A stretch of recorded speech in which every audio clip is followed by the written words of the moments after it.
Chapter 9-11. Late at night, the flames of war continued to spread in the distance. From Jianghu Pass all the way to Linghan City, there were scenes of killing and killing everywhere. There were over 10,000 people in the Longdan army camp, plus the 100,000 people under Su Jiantao, Xianghu's troops, and Xin's troops. In total, there were close to 200,000 soldiers fighting a bloody battle with the 230,000 soldiers of the Blackstone Empire. Even if the enemy had lost their will to fight, it wasn't an easy task to kill them all. Perhaps this process would last for a week or even a month. All the generals seemed to have a tacit understanding to not leave any captives. After the invasion of the Blackstone Empire, they would massacre most of the cities they passed through. In Linghan City alone, they had massacred close to 100,000 civilians. The originally prosperous Linghan City had countless villages and towns within 100 kilometers, but now it had become a desolate and uninhabited land. There were even many places where the corpses hadn't completely rotted yet. The relationship between the Qin Empire and the Blackstone Empire was that of mortal enemies with no room for negotiation. Therefore, they wouldn't leave any captives. The Blackstone Empire was completely annihilated, and the order given by Lin Muyu was the same: leave no one alive. The remaining 20 or so dragon riders of the Blackstone Empire had already lost their will to fight.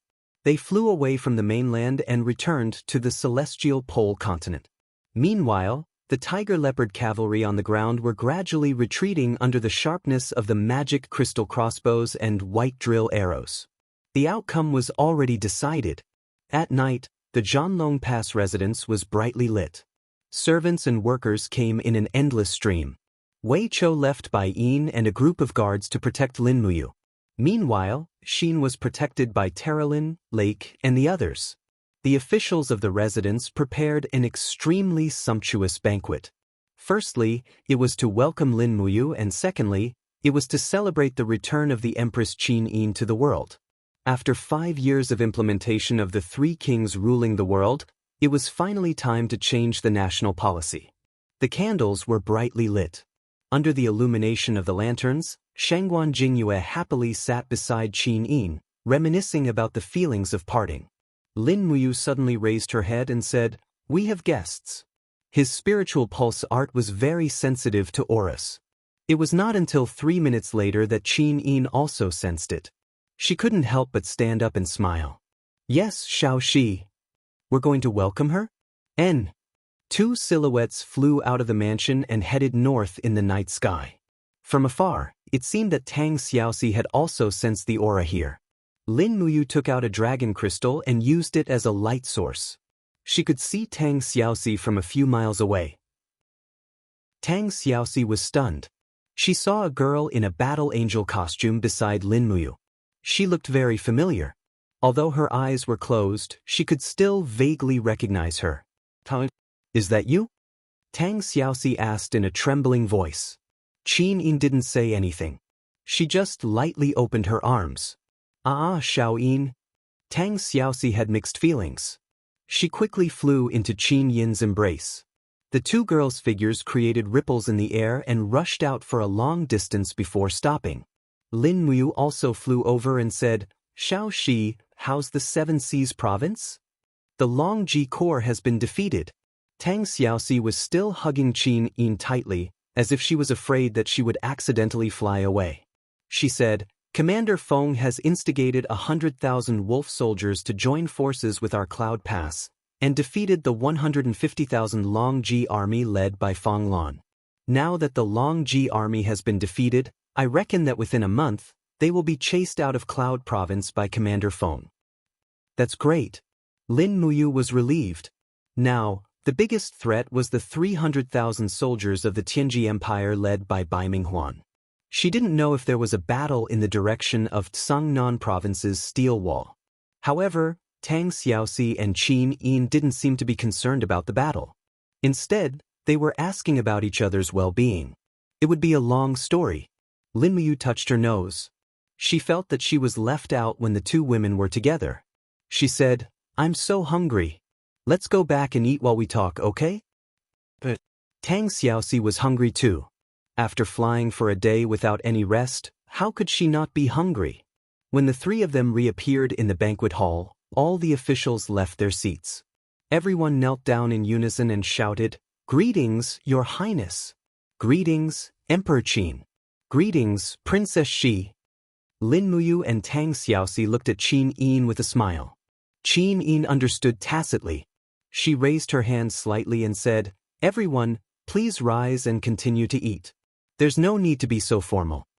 Everyone thanked her. Lin Muyu supported Qin Yin and brought her back to her seat. Qin Yin could only close her eyes when facing these mortals. Otherwise, when she opened her flaming eyes, these people wouldn't be able to bear it at all. As an empress, it was natural for her to take care of the officials' feelings. Halfway through the banquet, there were hurried footsteps outside. Su Jiantao walked in wearing a blood-stained armor. He knelt down on one knee and said, "Greetings, Your Highness. You may rise." Lin Muyu greeted Qin Yin. "Markhun, how's the battle going?" "Reporting to Your Highness, I led an army of 100,000 to pursue the enemy for nearly 50 kilometers. There were 3 consecutive large-scale bloody battles and we beheaded more than 70,000 people. As for Xiang Yu's and Ding Shi's troops, I don't know about them for the time being." 70,000 people beheaded? Lin Muyu smiled happily and said, "What about our losses?" Su Jiantao said, "More than 39,000 people died in battle, more than 10,000 were seriously injured, and more than 20,000 were lightly injured. I have returned, and the Deputy General will lead the army to continue the pursuit. May I request the Dragon-Slaying Pass to immediately send rations to the front line?" "Got it. Go to the Military Supplies Department to handle it." Lin Muyu frowned. "We actually lost so many of our own, inconceivable." "Su Jiantao, did you recklessly charge in and fall into the enemy's trap?" Su Jiantao hurriedly knelt down again. "Your Highness, please don't wrongly accuse me. I advanced step by step and fought steadily. However, the soldiers of the Blackstone Empire are all lunatics.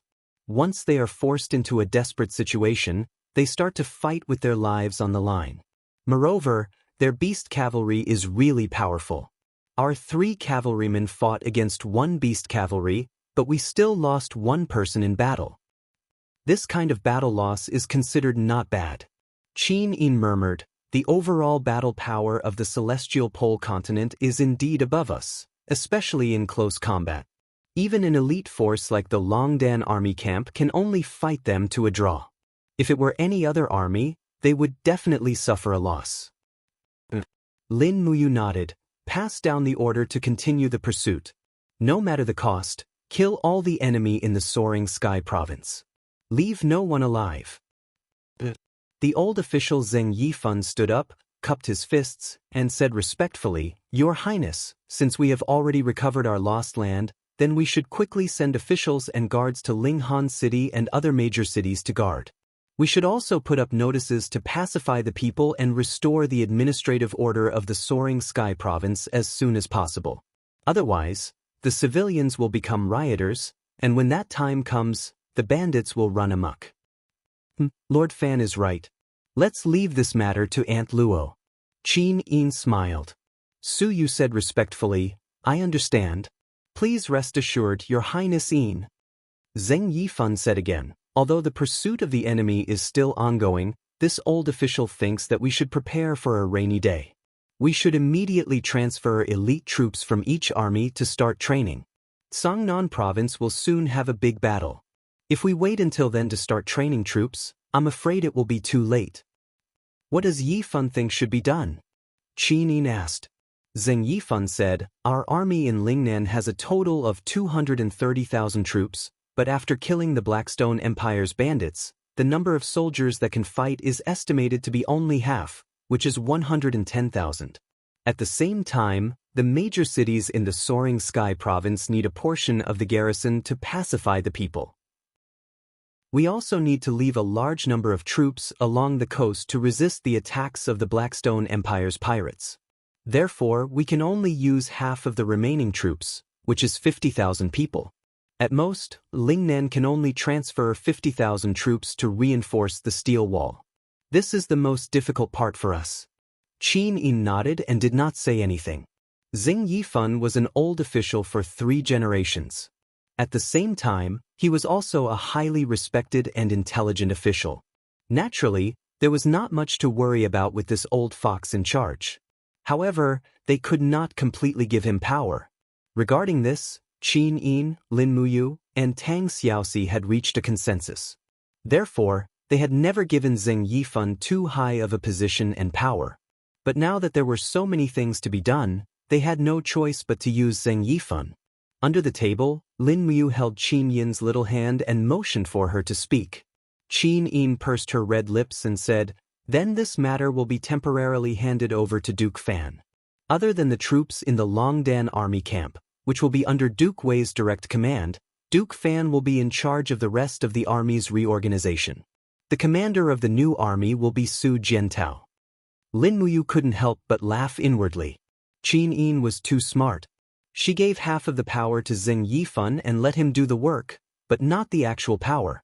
This was the most brilliant part of her plan. Xing Yifan nodded in thanks. In reality, he didn't want that much. Lin Muyu picked up a plate of deer leg in front of her and sent it directly in front of Su Jiantao. She said, "Here, you won the battle. This is your reward. Drink some wine after you're done eating and immediately take your men to Linghan City. This city must be taken down as soon as possible." Su Jiantao accepted the plate with a smile. "Thank you for the meat, Your Highness." Tang Xiaoxi frowned slightly and said, "South Ridge can only contribute 50,000 troops, and Songnan Province's Qinyan has less than 100,000 troops. Feng Jixing and Chen Xiaoli can't split themselves, so they can only take out 50,000 troops at most. With a total of 200,000 troops, can they really stop Bai Minghuan's army of 300,000? Lin Muyu's gaze swept across the row of people on the right and said, "This will depend on whether or not the battle angels are willing to help." Terralin laughed softly, "I am Xin's man, of course I am willing to stay and help." Lake said, "I am also willing to follow Lord Xin." Zhou Shimi nodded, "Me too." Terralin said, "Reporting to Your Highness there is another important matter. Lake has a crush on Lord Xin. Do you want me to help you teach him a lesson?" Lake's face was ashen, and he wanted to pinch her to death. Lin Muyu couldn't help but laugh. "Ahem, there is no need for that. Everyone should be united against a common enemy." But at this moment, a battle angel stood up, performed the Western Heaven Realm's etiquette, and said, "Lord Xin, now that you have restored your identity as the Shattered Cauldron Realm's Empress, and I am a battle angel of the Western Divine Realm, we cannot continue to follow Lord Xin. If I continue to follow you, it will mean that I have betrayed my faith and country." Qin Yin nodded and said softly, "Zak Ku, I know your difficulties, so I will not force you. After this meal, you can go anywhere you want. I will give you my blessings. If there really comes a day when you have nowhere to go, then come find me. The gates of the Qin Empire will always be open to you." "Thank you, Lord Xin." Zak Ku took a few steps back and knelt on one knee. The other 2 battle angels also stood up and expressed their withdrawal. They could not continue to help the Qin army attack the army of the Celestial Pole continent, or else they would be punished by the gods. Just like this, the battle angels under Qin Yin's command changed from 6 to 3 lunatics who were willing to go crazy and risk their lives with her. Chapter 9:12. At night, the moonlight was tranquil. There were many quiet courtyards in the courtyard of the dragon-slaying Pass Lord's residence. Qin Yin and Tang Xiaoxi had arranged their rooms together. The two had been separated for too long, and the misunderstanding was too deep, so much so that they had too much to talk about. There was no sound in the quiet night. Only the faint chirping of insects could be heard from the distant fertile fields. The chirping was very melodious. The moonlight shone on the carved wooden railings of the corridor. Qin Yin held a cup of fragrant tea in her hand. Unable to fall asleep, she stood quietly under the moonlight. She raised her face and felt the clouds in the sky. "The bed is ready." Tang Xiaoxi walked out of the room and said in surprise, "Xiao Yin, you still want to drink tea at night? Be careful, you won't be able to sleep." Qin Yin smiled slightly, "I won't. Besides, I'm used to it. It's the same whether I sleep or not.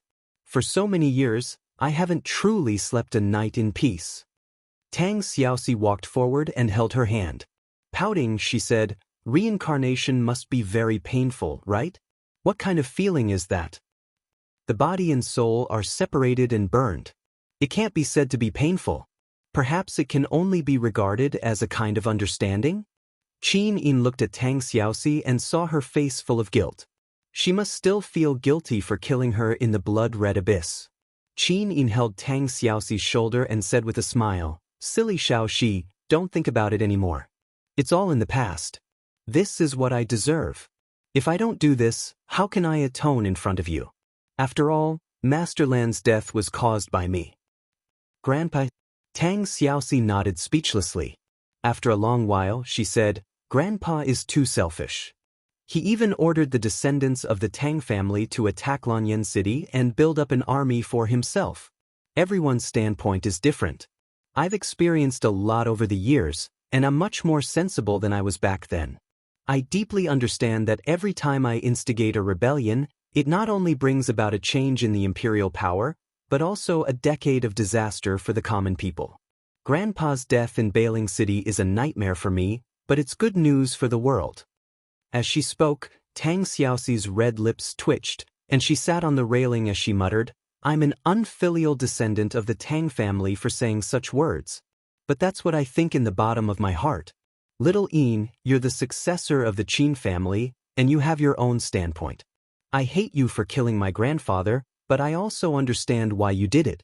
If you selfishly allowed the world to descend into chaos for my sake, then you wouldn't only be letting me down, but the entire world. But, Xiao Yin, do you still blame me for what I did to you? I've heard about what happened to Yaoji." Qin Yin said quietly, "It's all in the past. We are good sisters, and we will never be separated in this life. We entrust our lives to each other, right?" Tang Xiaoxi nodded heavily. "I have nothing to worry about. For me, there are only two relatives in the world. One is you, and the other is Mu. Everything I do is for you. I'm good, Xiaoxi." Qin Yin opened her arms and hugged her. Her eyes reddened as she said, "It's just that Brother Ayu is stuck between the two of us. It doesn't matter." Tang Xiaoxi smiled faintly. "Actually, I've already thought it through. The love and marriage of mortals in the secular world are already very far away for us. We are gods, destined to leave the secular world and ascend to the heavens. You love Mu and I love her. Mu loves you and maybe she also loves me. As long as we are together, it's fine. We have eternal life. What we should think about is not selfishness and possessiveness, but companionship and sharing, right?" Qin Yin nodded. "You're right. I just don't know what Brother Yu is thinking." On the side, a person on a house not far away suddenly sat up. It turned out that he had long been lying on the roof, looking at the moonlight. Moreover, he was not breathing at all. In the entire Jianghu Pass, perhaps only Lin Muyu could lower her spiritual sense to this extent. He smiled from afar. "I'm different from what you think." "Oh, how different?" Qin Yin asked with a smile. Lin Muyu gave 2 thumbs up. "I want to marry too. After we succeed in the Shattered Cauldron realm and retire, I want to bring you 2 back to my hometown to see my father. I want him to see his 2 daughters-in-law. Then, I'll hold a grand wedding in Shanghai." Tang Xiaoxi giggled. "Didn't you say that your hometown is monogamous? If you marry 2, aren't you afraid that your hometown's imperial court will punish you with the law?" If they really want to punish me with the crime of bigamy, then I'll just ascend. If they have the ability, they can go to the heavens to punish me." Qin Yin's pretty face turned red. She mimicked him and snorted. "He's actually so self-righteous. It's really unbearable. Xiaoxi, let's go beat him up, okay?" "Okay." 2 beautiful figures flashed and appeared beside Lin Muyu. One on each side, they held him down, looking like they wanted to beat him up. Lin Muyu complained incessantly. Back then, Qin Yin and Tang Xiaoxi didn't have high cultivation, so it was easy to deal with them. But now, both of them were God King realm experts. Moreover, they still had a lot of hidden strength. Their strength was extraordinary. If it wasn't for the fact that his cultivation wasn't bad, both of his arms would have been twisted off. Taking advantage of the situation, Lin Muyu hugged the slender waists of the two beauties. All right, if you keep messing around, I'm going to scream murder. The two girls' faces instantly turned red. This kind of joke was already extremely dirty to them. At this moment, Terelin's voice came from the room below. Hey, can you three lower your voices? A single dog like me has already suffered 10 trillion damage. Lord Xin, you have to be more dignified. You're our leader.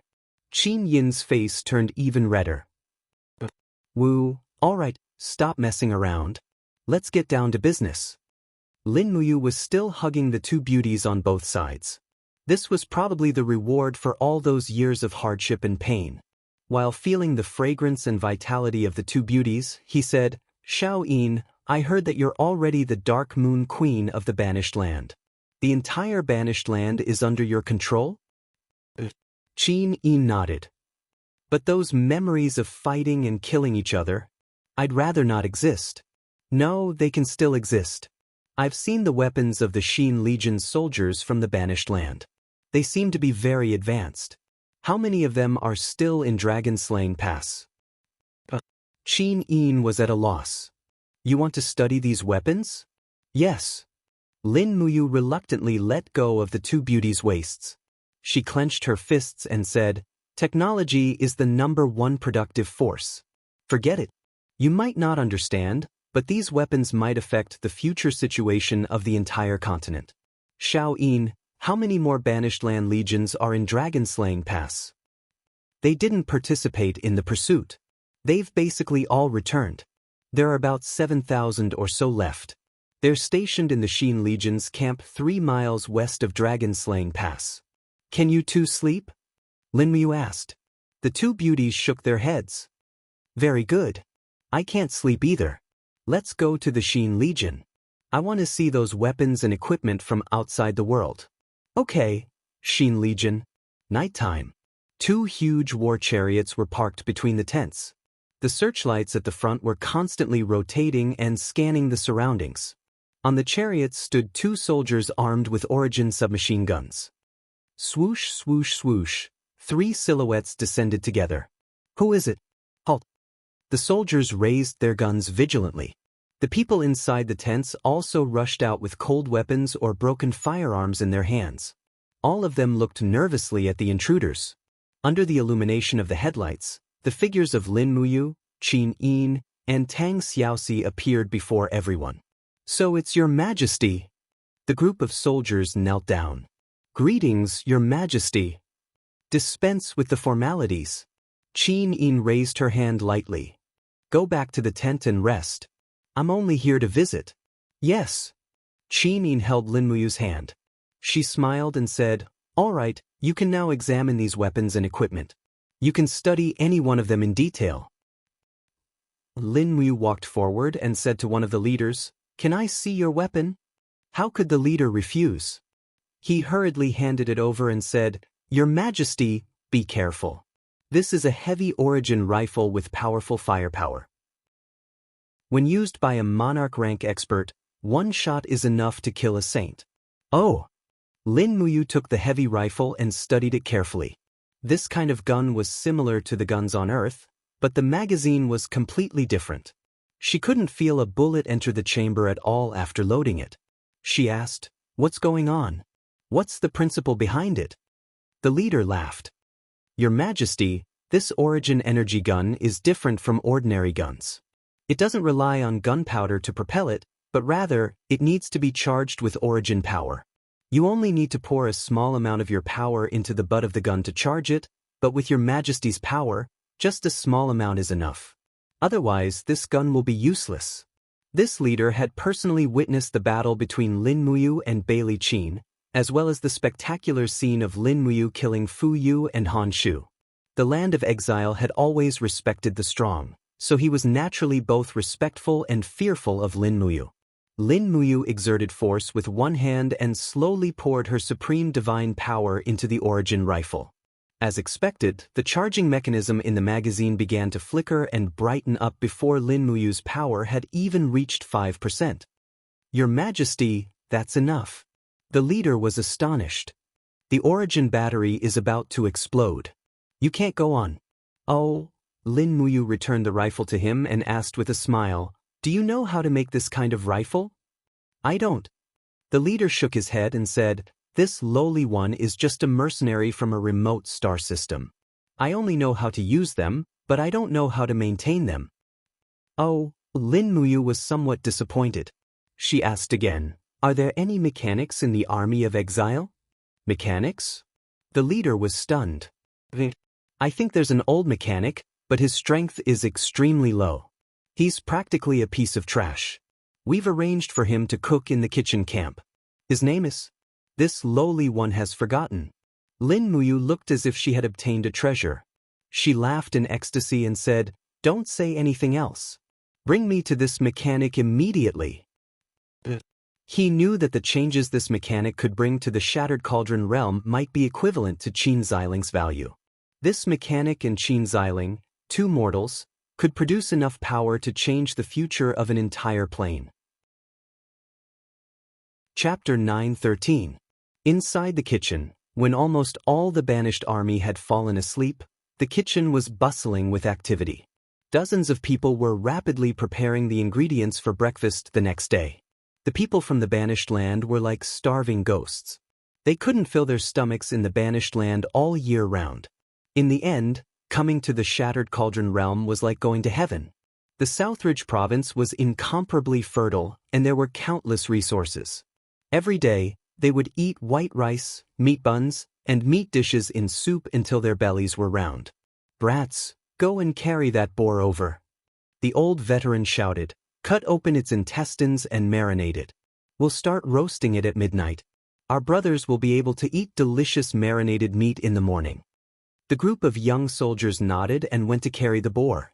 These soldiers were all handsome, and they could be considered pretty good-looking in the exile army. After all, they were the ones who cooked. If they were werewolves with scabies and ulcers all over their bodies, the food would probably be inedible. It was at this time that the leader opened the tent and walked in. "Hey, what's your name again? I heard you used to be a mechanic?" The veteran knelt down hurriedly. "This lowly one is called Roger. They call me Old Roger. May I know why the leader is looking for me? Is the food not to your taste?" "I'm not looking for you. Someone is looking for you." The leader frowned and stepped aside. The next moment, Lin Muyu, Qin Yin, and Tang Xiaoxi appeared in front of Old Roger. Old Roger was so excited that he almost breathed his last. He had seen the Dark Moon Queen more than once, but it was all from afar. He had never seen the Dark Moon Queen up close. He was so excited that he was about to explode. "This lowly Roger greets your majesty." He knelt down hurriedly and kowtowed repeatedly. Qin Yin closed her eyes and held Lin Muyu's hand with a smile. "No need to be so polite. I'm not the one looking for you. It's my big brother Yu who's looking for you." "It's your highness Yu." Old Roger kowtowed again. "May I know what your highness Yu needs?" Lin Muyu helped him up and said, "You don't have to be so polite. Logically speaking, I should call you an old driver." "Oh, that's not right. I should call you old master." Old Roger was flattered. "Your highness Yu, why are you looking for me?" "You're a mechanic?" "Yes, I've been a mechanic for a few years. During the Interstellar War, I followed the Federal Empire's fleet to battle once. But that time, it was too tragic. We encountered an army led by two god emperors from the Northern Heaven realm. The entire fleet disappeared in an instant." "An entire interstellar fleet can't defeat two god emperors?" "Those are two god emperors above the 90th level of heaven. Godly state experts can also survive in the universe and don't have to worry about air. Furthermore, they can travel through space freely and can easily destroy our defense shield and avoid the attacks of the particle cannons. Even the laser plasma can't penetrate their god wall. All they need to do is to destroy the pressure system of each battleship and they can make us fall apart." Saying that, Old Roger sighed. "The gap between mortals and gods is impossible to measure." "What about thermonuclear weapons?" Lin Muyu thought of the trump cards of many powerful countries on Earth. Old Roger couldn't help but smile. "If your highness Yu thinks that thermonuclear weapons can penetrate the god wall, then you're lying to yourself. Moreover, the bodies of God state experts have been tempered and forged. Radiation is useless to them. But the technology of thermonuclear weapons is rarely achieved. How would your highness you know about it? My hometown is Earth, a planet in the Milky Way galaxy. Earth? Old Roger frowned. I think I've heard of it. That galaxy is still in the middle stage of development. Because of its remote location, it has avoided all the galactic wars. What a lucky person. However, if your highness you really comes from Earth, then no one will dare to invade this planet in the future. Let's get back to business. Lin Muyu said, I want you to help me improve these origin rifles and other weapons to deal with the Dragon Knights and the gods of the Western Divine Realm. Old Roger was stunned for a moment and couldn't help but smile. Your highness you, this lowly one has also said that an entire fleet can't do anything to two god emperors. How can these mere origin rifles deal with the experts of the Western Divine Realm? That's because you don't know about the Demon Heart Stone. Demon Heart Stone? Yes. The substance contained in this stone is the nemesis of God state experts. Once it enters the bloodline, it will restrict God power. This is what I want you to do. Extract the element from the Demon Heart Stone and add it to your firearms. Find a way to deal with the God state experts. As she spoke, Lin Muyu spread out her hands and smiled. If you have any needs, just tell us. We will try our best to satisfy you. Old Roger frowned. This lowly one can try, but I can't guarantee success. After all, the Shattered Cauldron Realm is still a low-level developed planet. Not to mention laser weapons, it doesn't even have a steam engine. To put it bluntly, I can't even build a reactor. I can only modify and improve our current weapons. It's hard to say whether it will succeed or not. Yes, I understand. Lin Muyu nodded. Let's go. I will bring you to meet the people of the Imperial Weapons Department. We will talk after you meet them. The more than 100 people of the Weapons Department of the Eastern Capital, Winterfrost City, were completely preserved. In order to protect them, at least thousands of Imperial soldiers were sacrificed. However, Lin Muyu also knew that it was all worth it. For the safety of Qin Xiling and the others, it was worth it no matter how many people were sacrificed. Late at night, Lin Muyu introduced Old Roger to Qin Xiling. This made Qin Xiling feel as if he had obtained a treasure. In the middle of the night, he gathered all the officials of the weapons department for a meeting. Presumably, they would not be able to sleep tonight. They worked until late at night, and when they finally finished, it was almost dawn. Lin Muyu brought the two beauties back to the small courtyard to rest. As they walked slowly along the corridor, her mood was much more relaxed. She said with a smile, the matter of the Ministry of National Defense has finally been settled. Next, it will depend on the results of the research. What is the Ministry of National Defense? I don't understand. Tang Xiaoxi pouted. You will understand in the future. Lin Muyu took a deep breath and said, everyone rest well. Wake up at noon. There may be new military intelligence sent from afar in the afternoon. After Linghan City is taken, we will go to Linghan City to rest for 2 days. Moreover, we will begin to gather troops and prepare to rush to Tsangnan province. 2 days passed in the blink of an eye, and a letter flew to Dragon Slaying Pass. Under the siege of Su Jiantao, Linghan City, the capital of Ling Sky province, had finally been reclaimed and returned to the embrace of the empire. At noon, Lin Muyu, Qin Yin, and Tang Xiaoxi brought Terralin and the others to Linghan City. Before the three entered the city, they saw the soldiers under Su Jiantao maintaining order in the city. The entire east wall of Linghan City had been severely damaged, with many places collapsing. Even the entire east wall tower had been razed to the ground. Qin Yin's eyes slightly reddened. Back then, the calm Seamark Yao Yuan died tragically in battle here. He died at the hands of Duola. Lin Muyu's sword-like eyebrows were tightly locked. This woman is also Luo Xian's murderer. Xiaoxi was almost injured by her hands. We must go and kill this vicious woman. Yes. Qin Yin said with concern. Your injuries have not fully healed yet. Let's talk about it after you have recovered. Duo La has 2 divine weapons in her hands. One is the Burgos spear, the other is the dagger of time. Both are very powerful. The Burgos spear can pierce through the god wall, and the dagger of time can control time. Before we have divine weapons of the same level, any one of us will be in danger against Duo La, yes. Tang Xiaoxi nodded. That Duo La can not only delay the opponent's movements in a small area, but she can also speed up her own attacks, making it impossible to defend against. I have already suffered in her hands. Lin Muyu said. Fortunately, Xiaoxi is fine. This Duo La, let's not talk about her. Let's enter the city. Su Jiantao, Wei Chou, and the others were already kneeling outside the city. When Qin Yin led Lin Muyu, Tang Xiaoxi, and the others into the city, the commoners of Linghan City also knelt together to pay their respects to the former empress. At this point in time, Qin Yin had already changed into a flowing cloud dress. Even though she wasn't wearing the empress's crown, she still gave off an unconcealable noble aura. Furthermore, Su Jiantao had already posted the announcement of the empress's arrival in the city. At this point in time, even the empire's generals who were adept at warfare were kneeling down. This was enough to show how noble this young lady's status was. Qin Yin closed her eyes and slowly walked on the main street of the city. She could faintly smell the stench of blood on the ground. The Blackstone Empire was cruel and tyrannical. She really didn't know how these commoners managed to survive under the rule of the Blackstone Empire for 2.5 months.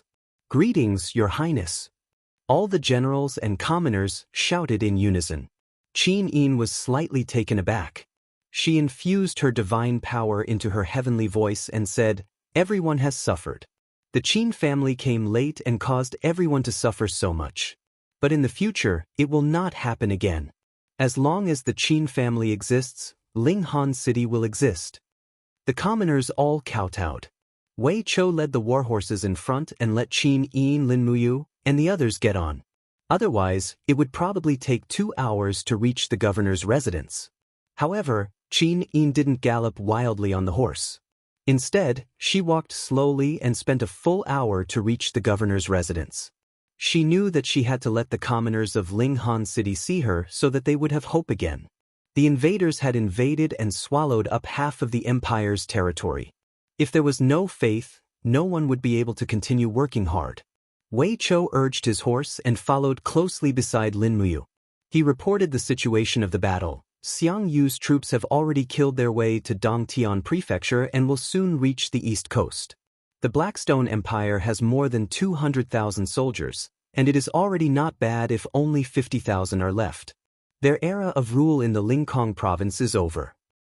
Good, very good. Did you set fire to their warships so that they have nowhere to go? No, your subordinate and Duke, you both miscalculated. We didn't think of this move. It's all right, I didn't think of it either. Lin Muyu rubbed her nose. Wei Chou grinned and didn't say anything. Chapter 9:14. In the afternoon, there was a continuous stream of news from outside the city, and the messengers were rushing around the warlord's residence. Your Highness, the warlord of Dongming County, Zhang Han, led 3,000 men to attack the defeated army of the Blackstone Empire and beheaded more than 100 people. He is here to pay his respects to Your Highness. Your Highness, the warlord of Huayao City, Zhuge Tian, led 2,500 men to pay his respects to Your Highness. Your Highness, the farmer of Lu County, Li Wanin, led 800 villagers to kill the enemy and beheaded more than 50 people. He is here to pay his respects to Your Highness. In just a short afternoon, after hearing that the Empress Qin Yin had appeared in Linghan City, troops from various states and counties appeared like bamboo shoots after a spring rain. However, before the great victory at Dragon Slaying Pass, these people remained silent. What exactly is going on? In the meeting hall, Qin Yin sat on the warlord's seat and asked with her eyes closed. Lin Muyu explained, previously, because the enemy was too strong, we issued a decree that the officials of various states and counties could recruit their own soldiers to fight against the strong enemy. These people should be similar to the feudal lords, but I didn't expect that even a farmer could gather 800 soldiers to chase after the Blackstone Empire. Xiang Yu sneered at the side. Who knows if those 50 heads were the enemy or innocent civilians? Your Highness, Don't forget, after this decree was issued, many civilians became roving bandits. Lin Muyu was silent. Perhaps Xiang Yu's criticism was right. This decree had its advantages and disadvantages, just like the decree issued during the Yellow Turban Uprising at the end of the Eastern Han Dynasty. It saved the world, but it also caused it to fall apart. However, the Qin Empire was different. She still had a large number of main forces, and the monarch wasn't weak either. Wei Chou hurriedly walked in and said respectfully, "Your Highness, almost all the feudal lords near Lingkong province are here. There are a total of 14 routes with more than 5,000 soldiers and at least a few hundred soldiers. Do you want to meet them?" Qin Yin asked. What do you think?" "Let's meet them." Lin Muyu nodded and said, "We are currently short of soldiers. If we can make use of these people, that would be the best." "All right." Qin Yin raised her hand and said, "Bring them here, Duke Wei." "Yes, Your Highness." Not long after, more than a dozen feudal lords appeared outside the main door of the meeting hall. Some of them were wearing the empire's official robes and armor. Some of them were wearing armor that was made at the last minute, and the most unbearable of them was wearing brocade. However, their faces were sunburned, and it was obvious that they were the leaders of the peasants. This group of more than a dozen people had never seen the Empress before, and they were somewhat at a loss as to what to do. Xiang Yu raised his eyebrows and asked, "Can't you pay your respects to the Empress?" Everyone knelt down one after another. "Your subjects/commoners kowtow to Your Highness. You may rise." The corners of Qin Yin's mouth curled up, and she said with a smile, "My lords, your contributions will be recorded in the book, and when we have completely recovered the Lingkong province, we will naturally reward you. But now, the empire is in need of manpower, so I wonder if your troops are willing to be incorporated into the various legions?" "Oh, I see." Qin Yin nodded and said with a smile, "Your Highness, I am the governor of Dongming Prefecture, Jianghu. The bandits of the Blackstone Empire have plundered Dongming Prefecture like a gale sweeping away fallen leaves, and the people in the city have suffered greatly. The 3,000 soldiers that I have recruited are all new soldiers, and they are also the soldiers of Dongming Prefecture. When I was recruiting them, I promised that they would only fight to defend the city, so they are not real soldiers. If I want to recruit them, I will have to ask for their opinions. I hope that Your Highness can understand." "Oh, I see." Qin Yi nodded. Lin Muyu smiled faintly and said, "Zhang Han, Her Highness is the ruler of Great Qin. Does she still need to listen to his opinion on who she wants to use as soldiers? Isn't it the greatest honor for every adult man in the empire to fight for Her Highness on the battlefield? Why don't you bring all your men into the city? I want to ask them personally if they are willing to serve Her Highness." Zhang Han was stunned. "You are," Wei Chou said coldly, "He is His Highness, King Qin." Zhang Han hurriedly knelt down and said, "I pay my respects to His Highness, King Qin. I just feel that I should consult the soldiers for their own opinions. I have no other intentions. Please forgive me, Your Highness." Lin Muyu waved her hand and said, "I know that it is not easy for you to recruit soldiers, so I will not force you. Let's do it this way. The troops of all the feudal vassals in Lingkong province will be gathered together to form a garrison of Lingkong province. The feudal vassals will also be promoted based on the troops that they have recruited. You will still be able to bring the troops that you have recruited and serve the empire. What do you think?" Zhang Han nodded repeatedly. "I am willing to listen to Your Highness and Her Highness's arrangements." Lin Muyu swept her gaze across the rest of the feudal vassals. One after another, they knelt down and said, "We are willing to listen to Your Highness's arrangements." "That's good."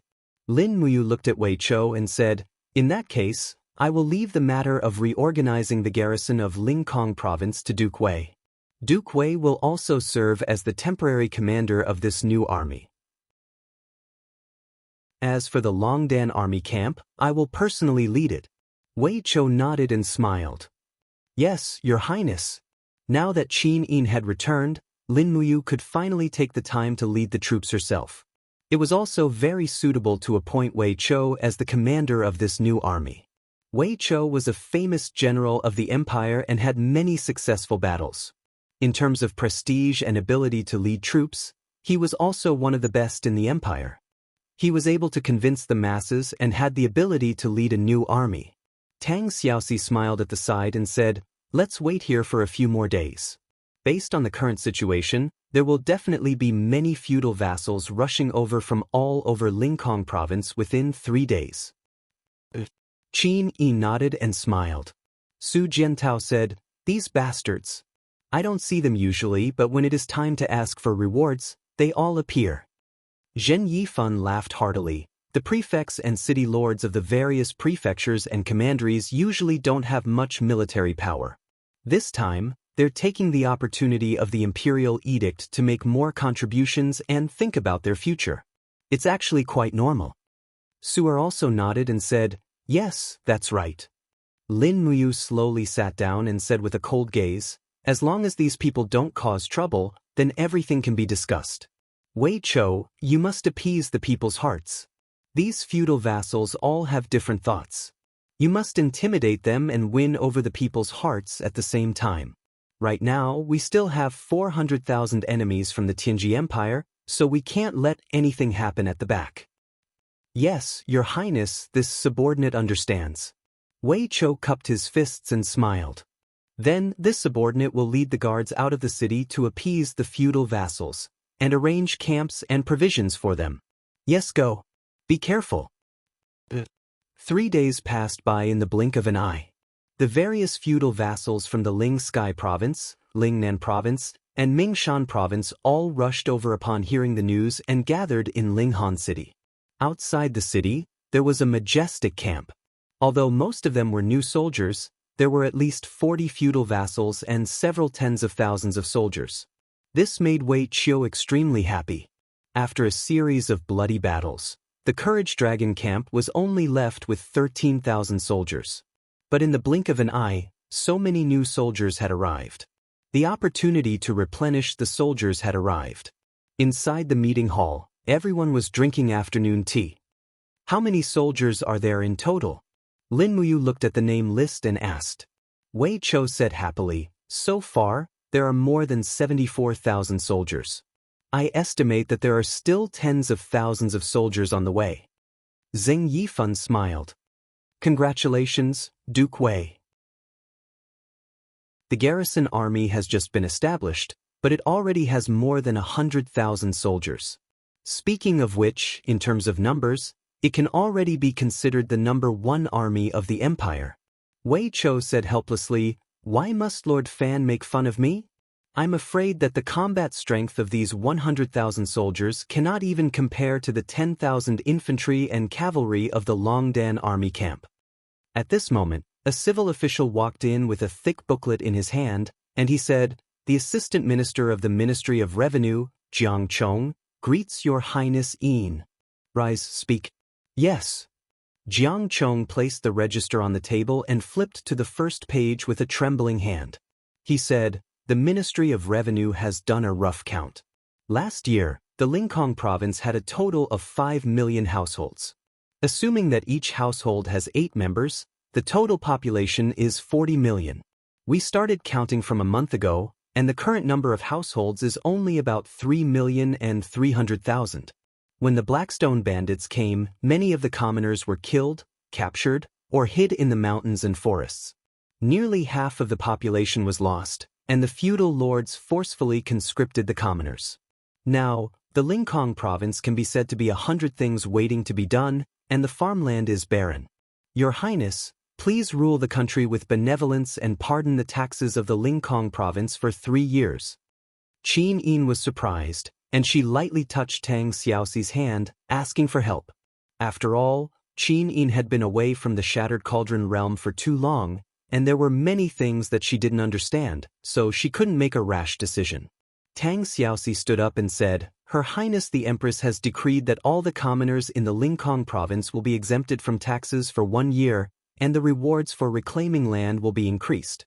For every mu of land reclaimed, the reward will be 5 silver kin coins, and the reward will be given by the local officials. The Ministry of Personnel is also ordered to investigate corruption, and anyone who embezzles or hides official funds will be beheaded if the amount exceeds 10,000 gold kin coins, exiled if the amount exceeds 2,000 gold kin coins, dismissed if the amount exceeds 500 gold kin coins, and whipped 100 times if the amount exceeds 500 gold kin coins. Ministry of Personnel, record down all my words and immediately issue the decree, and execute it immediately. Yes, Princess Shi. Tang Xiaoxi lowered her head and whispered into Qin Yin's ear, is this appropriate? Qin Yin also nodded and smiled, that's exactly what I wanted. Another 2 days later, the last remnants of the Pale Flame Army and Sea Mountain Army also plundered the fishermen's boats and escaped to the East Sea. Whisker Port was a piece of barren land, and the Empire's navy was almost completely wiped out. They were powerless to chase after them and could only let them escape. Within these 2 days, just as everyone expected, the garrison of the Lincoln province had already expanded to 100,000 people. However, Wei Chou was deeply worried. These 100,000 people were formed by more than 70 feudal vassals, and there were also many contradictions between the various battalions. The people from the east of the river looked down on the people from the west of the river, and the people from the north of the mountain looked down on the people from the south of the mountain. It was simply a fantasy for them to have the same combat power as the Longdan army camp. Chapter 9:15. In the Eastern Sea, water splashed violently. Although there was almost no wind, waves at least 2 meters high rose from the surface of the sea and crashed continuously against the Blackstone Empire's warships. As for the fishermen's boats, they were bobbing up and down in the water like withered leaves, ready to capsize at any moment. It was an extremely frightening scene. There were a total of 400 large warships, but they were carrying less than half of their full capacity. This also meant that the Blackstone Empire's expeditionary army had less than 60,000 soldiers. On the dragon-headed warship, a group of warriors in blood-stained armor sat dejectedly, their faces full of confusion. We have failed the Emperor's grace. At one end of the deck, a general wearing a commander's insignia was ashen. His arm was crisscrossed with sword wounds, and he suddenly drew his sword and slashed it across his neck. Don't, Lord Commander. A deputy hurriedly pressed down on his arm and said tearfully, we're soldiers. Victory and defeat are commonplace. You're the highest commander of the 3 armies. How can you commit suicide? All the generals were overwhelmed with shock and hurriedly knelt down. That's right, Commander Lu Yen. You're the highest-ranked commander of the 3 armies. You definitely can't abandon us. Lu Yen was the commander of the Seagull Legion and held the same rank as Fu Yu. It was just that the Seagull Legion's strength was inferior to the Ashen Flame armies, so it was often looked down upon. But now, the expeditionary army had failed at the last moment. Fu Yu, Han Shu, and even the martial god Bailey Qin had died in battle on Great Qin soil. Once Lu Yen returned from this trip, he would definitely be sent to the military law office and punished as a loser. Emperor Shi Yuan's temperament was violent and cruel. He probably wouldn't allow Lu Yen to continue living. After all, he wasn't the cream of the crop in terms of command and strength. On the side, the young scholar said, Commander Lu Yen, if you die, we'll be a group of dragons without a leader. Please continue to lead us for the sake of the Empire and so many soldiers. This scholar was Bailey Yen, Bailey Qin's descendant. What else could Lu Yen say if even Bailey Yen had said that? The marshal died in battle. Does Mr. Yen not blame me? Lu Yen asked with bloodshot eyes. Bailey Yen shook his head. The ancestor died in battle because the opponent was too strong. Now it has been confirmed that Xin is the Empress Qin Yin who has disappeared for many years in the Qin Empire. The Western Heaven Realm made a very outrageous move and sent the strongest enemy here. The fault lies in the Divine Realm, not us. Please don't blame yourself. What should we do now? Lu Yen asked weakly. Bailey Yen was a counselor of the 3 armies. But in the face of the many wonderful strategies of the famous generals of the Qin Empire, Bailey Yan's confidence had been shattered half a month ago. How could he have any ideas? Just then, the roar of a giant dragon came from the distant sky. Everyone immediately became solemn, and the fallen soldiers all raised their weapons in a defensive posture. The clouds dispersed, and a giant dragon appeared in front of them. It slowly descended. When Lu Yen saw the bear-shaped battle flag on the neck of the giant dragon, he breathed a sigh of relief and walked forward. "Commander Lu Yen of the Sea and Mountain Army is here." The giant dragon landed on the deck with a loud bang. The dragon knight on the dragon's back lifted his helmet, revealing a handsome face. "So it's Commander Lu Yan's ship. That's great. But it's Lord Fu Yun?" Lu Yen was shocked. Fu Yun smiled slightly. "His Majesty just received news of the expeditionary army, so he sent me with 20 dragon knights to assist in the battle. I heard the expeditionary army suffered a crushing defeat? Marshal Bailey Qin died in battle, and even your brother, Commander Fu Yu, I got it." Fu Yun's face was a little pale. His body swayed slightly on the dragon's back, but he immediately regained his composure. He held the dragon sword in one hand and reached into his bosom with the other, pulling out an edict. "His Majesty's edict, Commander Lu Yen, please receive the edict." "Your subject accepts the edict. Immediately order Lu Yen not to return to the army. Lead the rest of the troops to the wilderness south of the Lincoln province and continue to expand the territory for the empire. If you don't reclaim the land of Lingnan, you are not to return." Lu Yen was slightly stunned. "Our army only has 50,000 to 60,000 soldiers left. How can we fight against Lin Muyu's army of more than 100,000 soldiers? His Majesty is sending us to our deaths." "How can that be?" Fu Yun said faintly. "His Majesty has sent me to assist you. Besides, the Tianji Empire's army of 300,000 is currently attacking the steel wall at Lingbei. If nothing goes wrong, Lin Muyu and Qin Yin's army will soon leave Lingbei and head towards the steel wall to participate in the battle. When that time comes, won't it be a great opportunity for us to take back Lincoln province? But our troops are still. Please do not question His Majesty's decision." Fu Yun laughed. "His Majesty has already issued a royal decree, calling for the various mercenary groups within the Empire's borders to participate in the war, entering the Sky Province to seize cities and plunder land. At this moment, there are at least 1,000 warships behind me, and none of these mercenary leaders are people to be trifled with. Commander should also know that. But if we let these mercenaries seize the city, they will definitely establish themselves as kings. It will not help us at all. Commander, you don't understand. The purpose of the mercenaries is only to deplete the strength of the Qin army.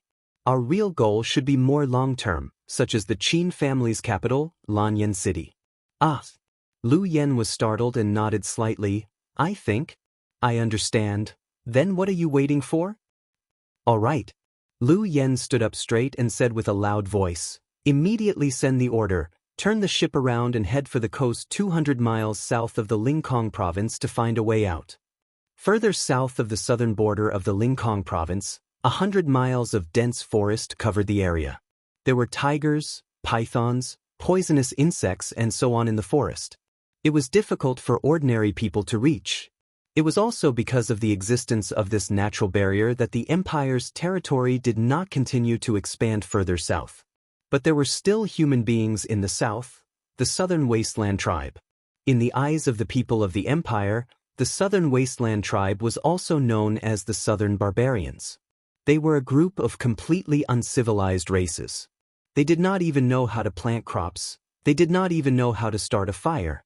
They still lived a life of eating raw meat and drinking blood. But at this time, in the Southern Wasteland tribe, there was smoke rising from the chimneys. Tens of miles of plains were filled with smoke. The Southern Barbarians, who were dressed in animal skins, were full of smiles. They had already tasted the wonderful taste brought by the fire. Cooked meat must be much more delicious than raw meat. "Elder Lu! Elder Lu!"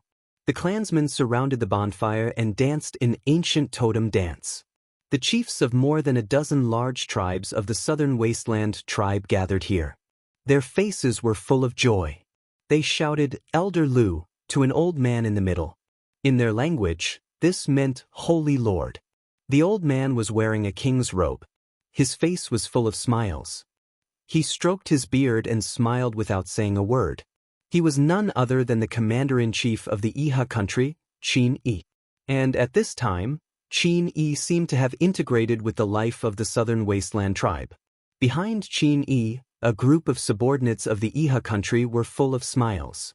Only Qin Huan was muttering to himself without saying a word. He was holding a clumsily made wine cup in his hand. He looked sullen. A general walked over and said with a smile, "Your Highness, everyone is celebrating this grand ceremony. Why are you sullen alone?" Qin Huan sneered. He looked at a group of naked southern barbarian girls who were dancing in the distance and said, "We brought fire and seeds to these barbarians. We taught them how to farm, but they still yearn for peace. They want to live here quietly. They are still unwilling to agree to send troops to help us. They are really a group of ungrateful dogs." Shuh. The general hurriedly made a shushing gesture and said, "Don't let their prophet who knows the language of the Central Plains hear you. This matter needs to be discussed at length. After all, we have just arrived. Not to mention eating and living in other people's houses. Now that the commander-in-chief has just been worshipped as the Holy Lord by the southern barbarians, isn't it only a matter of time before the 18 clans send troops? Don't be fooled by their unattractive appearance. Their youths are full of vigor and strength. Once they put on their armor and pick up their weapons, with a little training, they will become invincible elite soldiers. The youths of these 18 clans add up to 2 million. What a terrifying army it is." I don't think so. None of those old things are willing to work for our Iha country."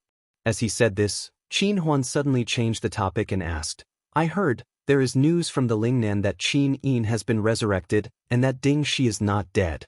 Instead, he has pledged his loyalty to Qin Yin. Is this true?" "Most likely. That old dog Ding Shi is truly despicable and shameless. Our Iha country has treated him so well, but he actually faked his death and has now pledged his loyalty to Qin Yin. What a shameless bastard. To think that Imperial Father even planned to build the Lingnan Loyalty Monument and carve his name in the first place." The general was stunned and said, "I think Commander Ding must have his own difficulties? Don't call him Commander Ding, he is not worthy. Yes, this subordinate knows his mistake."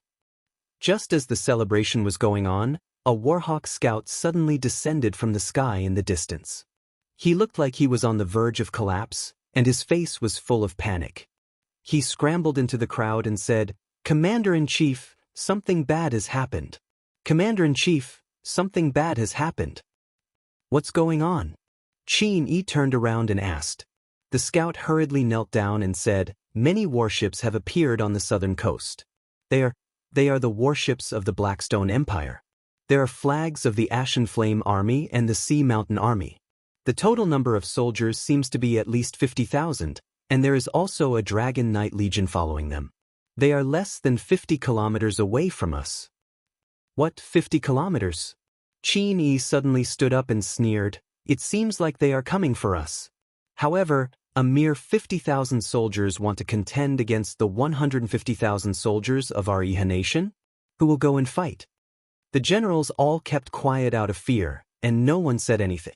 Even Ding Shi and Long Qianlin had been defeated, so who would have the confidence to defeat the Blackstone Empire's army? Even if it was a ratio of 3 to 1, no one had the confidence to do so.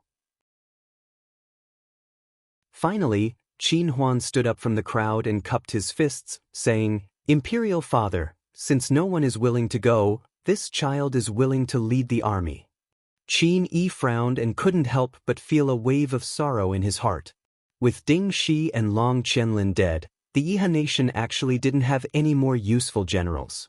The few remaining generals hadn't fought in any major battles and weren't useful at all. It seemed like only this son of his had experienced a true war, but no one knew a son better than a father. Qin Yi knew that Qin Huan was proud and arrogant, but he didn't have any real ability. "Forget it, I will personally lead the army."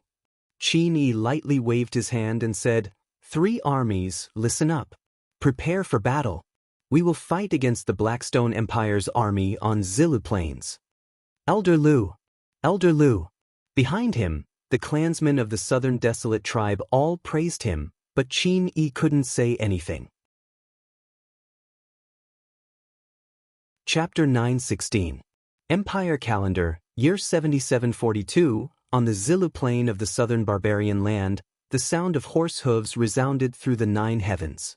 The overwhelming army of the Iha Empire began to meet the enemy, and the enemy was the army of the Blackstone Empire that came from the sea. Banners fluttered in the wind, and Lu Yen also began to arrange his troops. Both sides were like 2 colorful clouds that would soon collide. Roar, roar, roar. In the sky, the roars of dragons were incessant. The Blackstone Empire had dispatched 60,000 troops, of which 10,000 were beast cavalrymen, mainly tiger leopard cavalrymen. In addition, there were 20 dragon cavalrymen supporting them. Qin Yi stood on the war chariot as he looked from afar at the appearance of the enemy army in the distance, and he couldn't help but sigh in his heart. It wasn't luck that the Darkstone Empire's army was able to defeat famous generals like Ding Shi and Long Qianlin, and they could indeed be called an elite army. However, an elite army like this with a force of 200,000 was still defeated at the hands of Lin Muyu and Qin Yin. It was extremely difficult to imagine exactly what sort of freaks these 2 foster nephews and nieces of mine were to even be able to defeat an army like this. The enemy was too strong. Qin Yi couldn't help but waver. Was the plan of his people really worth it? So many people had died, but in the end, the gap between him and the enemy was getting wider and wider. Commander? A general holding a saber turned to look at Qin Yi, seeking his opinion. Qin Yi gently nodded and said, "Let's fight." He raised his saber high and shouted, "Let's fight." The war drums thundered, and the tens of thousands of cavalry of the Iha Empire launched an attack, charging straight at the enemy's phalanx. At the same time, the army of the Blackstone Empire also launched an attack. Countless dragon cavalrymen and tiger leopard cavalrymen roared as they charged. The ground was in chaos. Both sides stood together, and it was impossible to distinguish between them. The only thing that could be seen was the dragon cavalrymen continuously spewing flames in the air, as well as the roars of the tiger leopard cavalrymen. Tiger leopard cavalrymen were a type of predator-level existence, and warhorses were originally the prey of tigers and leopards. How could they withstand the intimidation? One by one, the Iha Empire cavalry no longer dashed forward, and in the blink of an eye, their heads were chopped off by the tiger leopard cavalrymen. Their severed necks sprayed hot blood, and one life after another disappeared in this southern wasteland. This battle continued from dawn until dusk, and in the end, both sides withdrew their troops hastily. The Darkstone Empire's army still maintained a practically perfect formation as they withdrew from the battlefield of Zilu Plains, but the front, middle, left, and right armies of the Iha Empire had suffered severe losses. The ground was covered in corpses, and most of them were the soldiers of the Iha Empire. Night fell, and dew continuously dripped from the branches. Qin Yi looked at King Cavalryman, and he of King that the Empire. Of King Qin dynasty. Plain. Realm. A dynasty kingdom immediately, and help me back, Qin Yi said weakly. Of 50 kilometers to the west of Zilu Plain, the Iha nation's crude tents stretched for nearly 10 kilometers, and Qin Yi's tent was in the center. Qin Yi heaved a sigh of relief after entering the tent. The oppressive feeling of death had almost suffocated him. It had been too long since he had experienced such a battle, so much so that Qin Yi felt that the scene during the day was like a nightmare. Before long, the Iha Empire returned. Of course, there were some who didn't return, but at least Qin Huan returned. Qin Yi couldn't help but heave a sigh of relief. After a long time, the tent was full of Iha Empire returned. Qin Yi sat there quietly. The meat and vegetables in the golden cauldron on the table had already cooled, but he didn't even move his chopsticks. At this moment, he didn't have any appetite. "They're all back?" Qin Yi asked. "Yes, Commander. They're all back." A general cupped his fists and said, "Except for those who couldn't." "What about the corpses? Are they done counting?" "They're done." A general with a full beard said, "Commander, do you want to hear it?" "Speak." The clerk who collected the corpses reported that our army lost more than 30,000 men, and 30,000 are missing. According to the accounts of the soldiers who left, we killed more than 20,000 enemy soldiers, and killed nearly 10 dragon riders. His voice trembled slightly. Is that so? Qin Yi raised his head, his eyes slightly red, and said, I don't want to listen to your clichés. I want to hear the real numbers. How many corpses were there in total?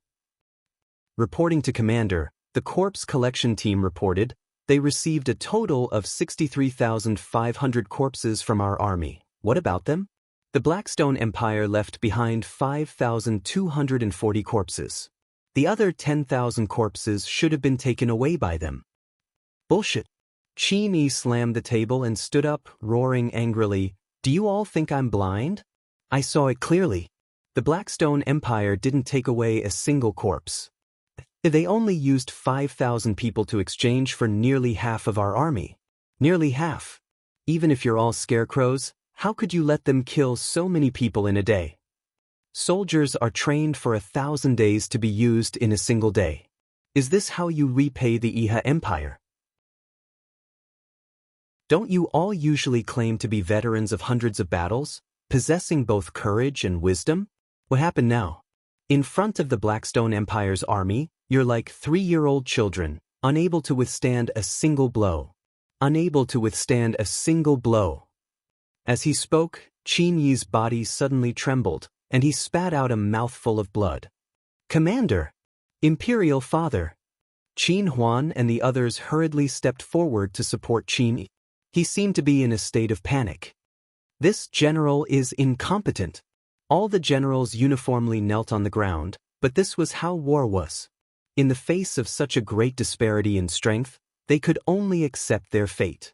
After a long while, Qin Yi finally caught his breath and slowly opened his eyes. His gaze was somewhat blurry as he said, I really miss my Commander Long and Commander Ding. Why does the heavens treat me like this? Qin Huan, all the generals were speechless. True famous generals were naturally talented and unconventional. Every one of them wanted to become a famous general of their generation, but the majority of them could only become stepping stones for famous generals. The next morning, Qin Yi slowly woke up, but he heard hurried footsteps outside the tent. That person was pacing back and forth. Who's outside? Reporting to Commander, it's General Zhao De, let him in. Zhao De opened the tent flap and entered. His expression was somewhat ugly as he said, Commander, the Blackstone Empire has sent an envoy. He says he wants to discuss matters with you. Qin Yi said, What kind of person did they send? A dragon rider general named Fu Yun. Why does this name sound so familiar? His elder brother is Fu Yu of the Blue Flame Army, the person who killed Commander Long. Preposterous. Commander, please calm down. Do you want to see this person or not? Bring him to the central tent. I'll be right there. In the central tent, Fu Yun had already handed his sword to a general of the nominal nation of peace, but his entire person was still dignified and imposing, standing in the center of the tent like a mountain. This kind of aura was not something an ordinary person could have. Only someone with absolute confidence and strength could exude such an aura. When Qin Yi, Qin Huan, and the others entered the tent, Fu Yun cupped his hands and smiled. Blackstone Empire's envoy, Fu Yun, pays his respects to your highness, Commander. Qin Yi slowly sat down and raised his hand. Dispense with the formalities. Come, have a seat. No need. Fu Yun said, the Blackstone Empire's soldiers are used to standing. Many thanks for Commander's kind intentions. May I know why Lord Fu Yun has come this time? Qin Yi asked. Naturally, it's for the good of both our armies. Fu Yun smiled and said, Our Blackstone Empire and Iha Nation have a common enemy, and that is Qin Yin and Lin Muyu. So why should we fight to the death here? My goal this time is to form an alliance with Iha Nation. In addition, I'll also form an alliance with the 18 tribes here.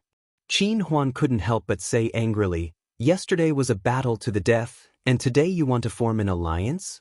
Fu Yun, aren't you going too far? We still haven't settled the matter of you killing my Iha Nation's Commander Long. Fu Yun raised his brows. You must be young Master Qin Huan? As expected, heroes come from the young. But you're not young anymore. You've suffered so many losses at the hands of famous generals like Lin Muyu and Feng Jixing, but you still haven't learned your lesson. Why haven't you learned how to speak human language? You! Qin Huan was furious and was about to draw his sword. Fu Yun smiled faintly. Do you want to fight? Don't think that I'm afraid of you just because I came alone. It's not that I look down on Iha Nation, but none of you can keep me here. If you don't believe me, you can try. But the result will be your destruction. In less than 2 days, my Blackstone Empire's army will bathe this place in blood. The veins on Qin Yi's forehead throbbed.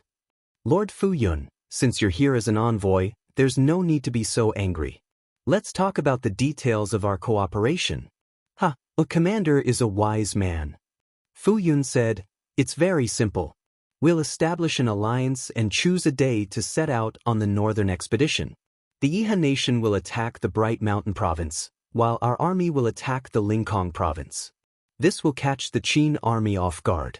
In addition, Commander is the landlord of this place. I want to recruit soldiers here. I'll only leave after I get at least 100,000 soldiers. As for armor and weapons, Commander will need to provide them for my new army. What did you say? General Zhao Da's face was full of anger. You want us to provide the equipment for 100,000 soldiers? You're clearly trying to rip us off. Fu Yun, what do you mean by that? Fu Yun smiled faintly. Why do your words sound so unpleasant? This is assistance between allies. It can't be considered ripping us off, right? Commander, everything depends on your discretion. Qin Yi's face paled.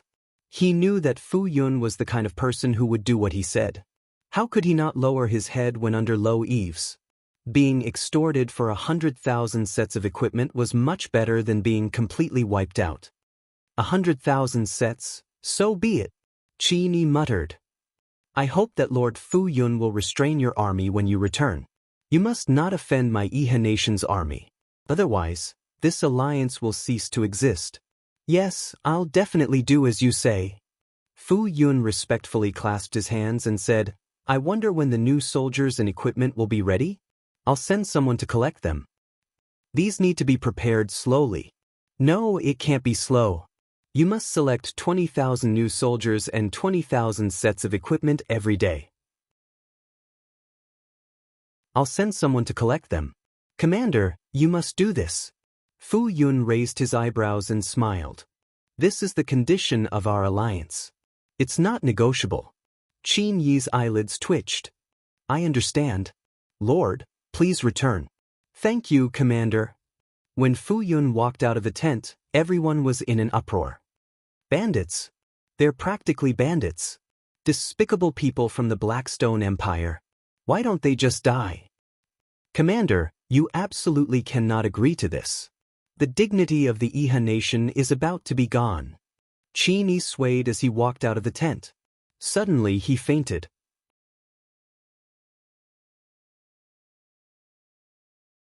Chapter 9:17. On the 4th of July, the north started to heat up. Muyu City was officially reclaimed and returned to the Qin version.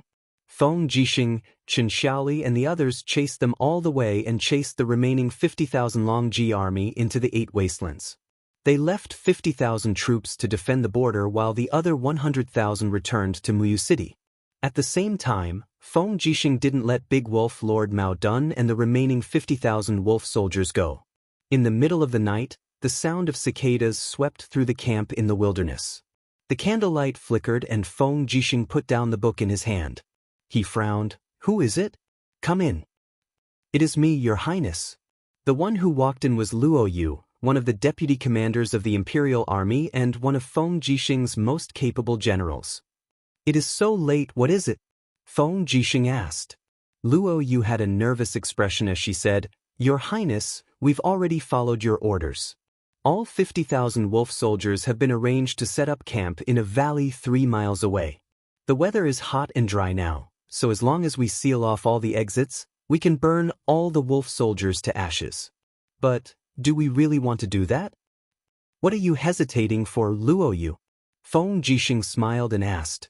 Luo Yu stood on the spot and cupped her fists. Your Highness, there are things a man should do and not do. If we kill the 50,000 wolf soldiers now, it is not what a famous general would do. At least if your Highness Yu was here, he definitely wouldn't do that. What a famous general would do. Feng Jixing stood up and his duke's cape fluttered behind him. He smiled. Luo Yu, do you know what a famous general would do? If the 50,000 wolf soldiers return to the northern desert, Mao Dun will definitely regroup. In less than 5 years, he will be able to gather another 100,000 wolf soldiers. Every year, the wolf soldiers will go south to plunder the border cities of Cloud Province and Seven Seas Province. Every year, at least 200,000 people die under the iron hooves of the wolf soldiers. Cities are turned into ghost towns and people are plunged into misery and suffering. Compared to that, I think killing 50,000 wolf soldiers is not a big deal. But Your Highness, Luo Yu knelt down and said, did Your Highness forget about the 30,000 Imperial Army brothers that were killed in Fire Badger Valley? How similar was the situation today? Since Your Highness has promised the Big Wolf Lord to release them, you should fulfill your promise. After all, you are the king, and your words carry enormous weight. Feng Jixing's gaze turned cold, and an ice-cold divine power spread out in all directions, causing Luo Yu to feel as though she had fallen into an ice cave. Luo Yu, aren't you being too impudent? Feng Jixing coldly asked.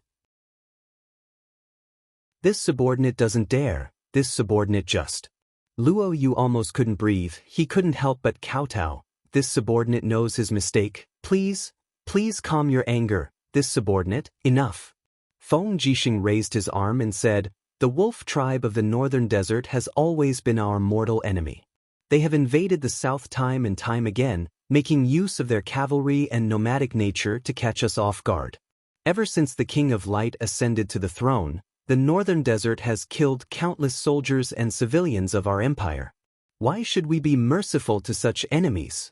Killing 50,000 people can save 10 times or even 100 times more people. As he said that, he looked at Luo Yu with a deep gaze. Do it. I, Feng Jixing, will take responsibility for this sin. What you have to do is kill none of them. I can't allow any wolf soldier to return to the northern desert. I have to uproot Mao Dun's power from the northern desert. I want the northern desert to not dare to invade the empire for 100 years. Luo Yu raised her head, only to see Feng Jixing's lonely silhouette. He needed understanding and support, yet her right-hand man was actually singing a different tune at this moment. Your Highness, why don't you let Zhang Wei handle this? Zhang Wei, he is too impulsive. If we let him handle this, it will only make him more vicious. You are different. Feng Jixing looked deeply at Luo Yu and said, on the path of a general, your path is even further than Zhang Wei's. This is a form of training for you. Remember, as you said, there are things that a man can do and things that he can't. You and I are both generals of the army. When we sit in this position, we can no longer do as we please. There are some things that we must take responsibility for, even if it means being cursed for thousands of years. Luo Yu was taken aback. She nodded and said, don't worry, Your Highness. I will definitely handle this well. Even if it means being cursed, I will bear it with Your Highness. Go. Yes. That night, in a valley not far from the Imperial Army's camp, flames rose into the sky. Not only did the Imperial Army use materials to ignite the fire, they also used mid-grade heavenly tomes and magic crystal crossbows. The army surrounded the valley and set it on fire. In the blink of an eye, the Wolf Army's camp had become a living hell. The light from the flames shone on Luo Yu's handsome face. He placed his hand on the hilt of his sword and stood there like a towering mountain. He raised his arm and said, "They are coming up. Release the arrows." A group of badly burned wolf soldiers struggled to climb up the hill, but in the blink of an eye, they were turned into porcupines. Pools of blood flowed in the flames, and countless wolf soldiers let out mournful howls that moved people's countenance.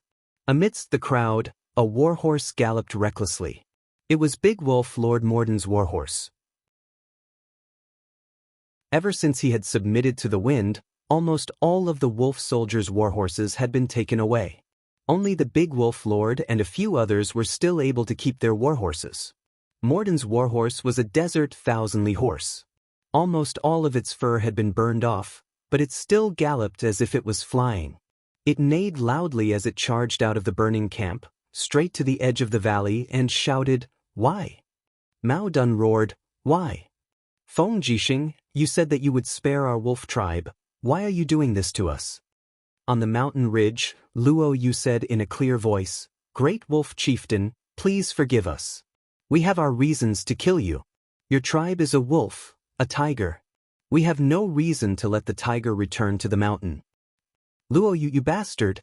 Mao Dun pointed his horsewhip at Luo Yu and roared, "You and Feng Jixing are both bastards. I curse you. I, Mao Dun, curse that you will die a horrible death. You will die by my sword, you bastards." Luo Yu couldn't bear to watch. She waved her hand and said, "Kill him. Take his head and follow me to his highness." Arrows flew everywhere. In the blink of an eye, Mao Dun, the great wolf chieftain of the northern desert, became a porcupine and fell in a pool of blood. Not far away, in the forest, a man in a black robe trembled. It was Guanxing. After witnessing great wolf chieftain Mao Dun's death, he was completely stunned. "Mr. Guanxing, why are you here?" Luo Yu had already sensed Guanxing's aura. She waved her hand and two soldiers immediately invited Guanxing over. Luo Yu squinted her eyes and smiled. "If I remember correctly, tonight's operation is top secret. Even the advisor group doesn't have the right to know about it. Why are you here, Mr. Guanxing?"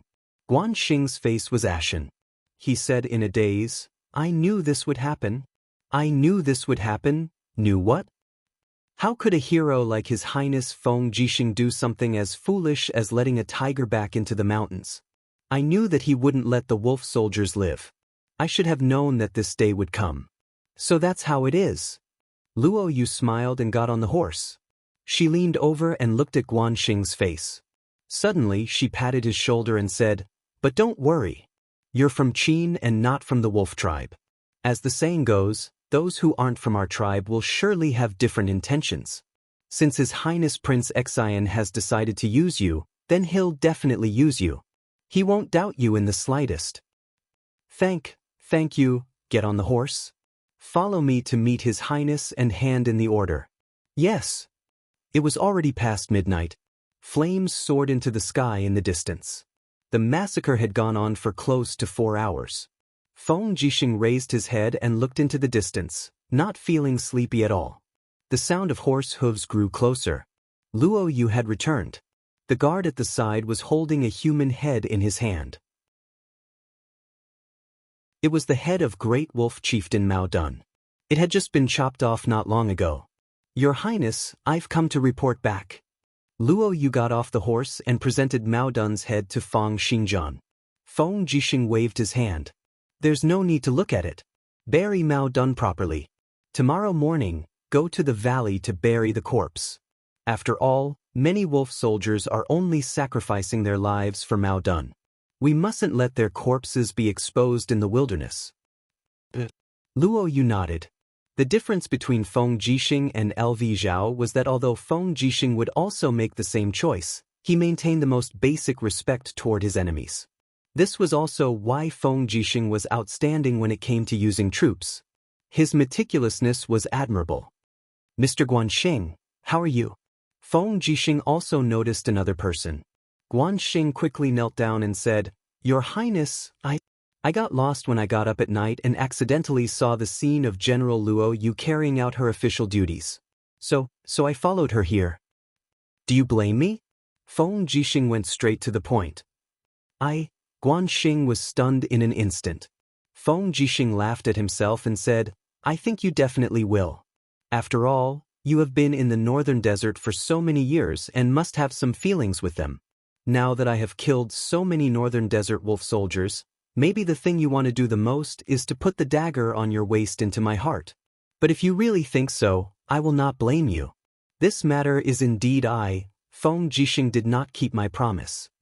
Guanxing hurriedly cupped his fists and said, "This subordinate definitely did not mean that. On the contrary, I can understand why your highness did that. There is no need to be soft-hearted when it can be done once and for all. If this subordinate was in your highness' position, I think I would also do the same. Get up. There's no need to kneel. Feng Jixing nodded and said, clear the troops tomorrow. Leave 10,000 people to guard Muyu City and the rest of the troops will follow me to reinforce Cangnan Province. His Highness Qin Yen and Lord Chu Chu must be having a hard time there. They have to face the 300,000 troops of Tianji Empire. 300,000. Just at this moment, there was a panting voice from outside. You Shu. Your Highness. He stumbled his way into the tent. Zhang Wei frowned. How can you be so reckless? Trespassing into the big tent is a capital offense. Men, drag him out and chop him. The messenger waved the letter in his hand and said, This is Her Highness Qin Yin's Yu Shu. What? Feng Jixing broke the void and teleported 7 to 8 meters away before grabbing Yu Shu's letter with one hand. He saw a very elegant line of words on it, and it was Qin Yin's handwriting. General Feng, I have returned and am currently mobilizing troops in Lingtian Province with older brother Yu. One request for you to reinforce Cangnan Province with the fastest speed and must not let the Tianji Empire break through the city walls, otherwise Lanyan City will fall into a desperate situation. Her Highness Qin Yin. Her Highness Qin Yin is indeed back. Feng Jixing gripped Yu Shu's letter tightly and laughed wildly towards the sky. Ha ha. Great. Me and you have finally waited for this day. Your Majesty King of Light, I, Feng Jixing, have finally lived up to expectations and waited for Her Highness Yin's return. Ha.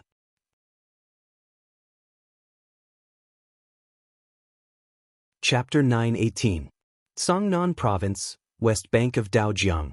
Flags were fluttering on the steel wall. The morning mist was quickly dispersed by the sun, turning into raindrops that splashed on this fertile land. The temperature in Cangnan Province was very mild in all 4 seasons, which was suitable for growing all kinds of crops. That was why it became one of the central provinces that produced food in the whole empire. But at this moment, Cangnan Province had become the battlefield of the decisive battle between the Qin Empire and the Tianji Empire. The atmosphere on the wall was tense. The shiny magic crystal cannons were pointing at the distance, ready to fire at any time. Qin Yen held his sword and walked on the wall in his military uniform. This was what he had to do every day, check the defense. Since Prince Zhong was checking in person, the soldiers naturally couldn't slack off. On the other side, flags were fluttering in the wind. At least 200,000 soldiers of the Tianji Empire were waiting. They hadn't attacked the city yet, probably because the siege equipment hadn't been completed, and there was still a wide Daojiang in the middle. If they didn't solve this problem, the Tianji Empire wouldn't be able to break through the steel wall with just the Dragon Knights. Chu Chu, is my cousin really back? Qin Yen suddenly asked. Yes. Chu Chu stroked his white beard and smiled. Her Highness Qin Yin's last reincarnation was in the Western Heaven Realm, and she accidentally became a golden-winged battle angel. That Qin is Her Highness. Things in the world are so coincidental. When you fought with Bailey Qin in front of the dragon-slaying pass, he used his bloodline to trigger the bloodline resonance of Qin, awakening the god-binding chains and memories deep inside her body. So, Empress Qin Yin really came back. That's great, that's great. Although he had heard this news for 2 days, Qin Yen was still very excited. Once my cousin comes back, the whole world will be loyal to us, and our Qin Empire will be saved. Yes, but... Chu Chu looked at the other side and said, Yen, you should look at the enemy in front of you first. Bai Minghuan will attack soon. He won't wait for you and Feng Jixing's army to attack the steel wall. Yes, I understand. Qin Yen said, as long as I guard this place for half a month or even 10 days, eldest brother and Prince Xen will definitely come to provide reinforcements. Moreover, cousin princess will come as well. Yeah. Chu Chu squinted his eyes and looked into the distance. He said, Yen, look in that direction. The Tianji Empire seems to be assembling some kind of weapon. It must be prepared for us. Qin Yen gazed into the distance, only to see a group of Tianji Empire's soldiers circling around a pitch-black, big guy. Qin Yan's body immediately trembled. Magic crystal cannon? That's right. Scholar Ling, who was standing next to him, said with a smile, the Tianji Empire has intercepted at least 100 of our magic crystal cannons. Although most of them have been damaged, some of them should still be usable. Once they launch an attack, they must have figured out how to use them. When that time comes, I'm afraid that the steel wall will not only have to face the Dragon Knight Sword Chi, but also the magic crystal cannon's bombardment. My God! Qin Yan's expression changed drastically and he said, we don't have the Dragon Imperial Battle Spiral to defend against the magic crystal cannons. Once they use the magic crystal cannons to bombard us, I'm afraid a huge hole will be made in one shot. The entire steel wall will simply be useless. Scholar Ling said, I think that Lord Chu Chu definitely has a way, right? Chu Chu muttered, there's only one way, and that is to use the physical body to intercept the magic crystal cannons in the air. After all, they won't have too many magic crystal cannons. Furthermore, they aren't that adept in using them. The Beeman King and Ice Palm Fire Fist are gods who possess divine walls. It can't be any better for them to intercept the magic crystal cannons. Scholar Ling grinned. Lord Chu Chu, you have a divine wall too. Why don't you go? I'm already old. At my age, you still want me to go block the cannon muzzle? Chu Chu said with a smile. Scholar Ling waved his paper fan and also smiled. All right then. Just take it as the white leaf for absolutes having a bitter life. The successors call you Grandpa, so we must also call you Grandpa. We mustn't mess up the seniority. In the distance, 10 miles away, it was a lively scene outside the Tianji Empire's main tent. A large group of people surrounded a magic crystal cannon and pointed at it. They were all beaming with joy and spittle flying everywhere. It's this big guy that killed hundreds of our warriors with one shot.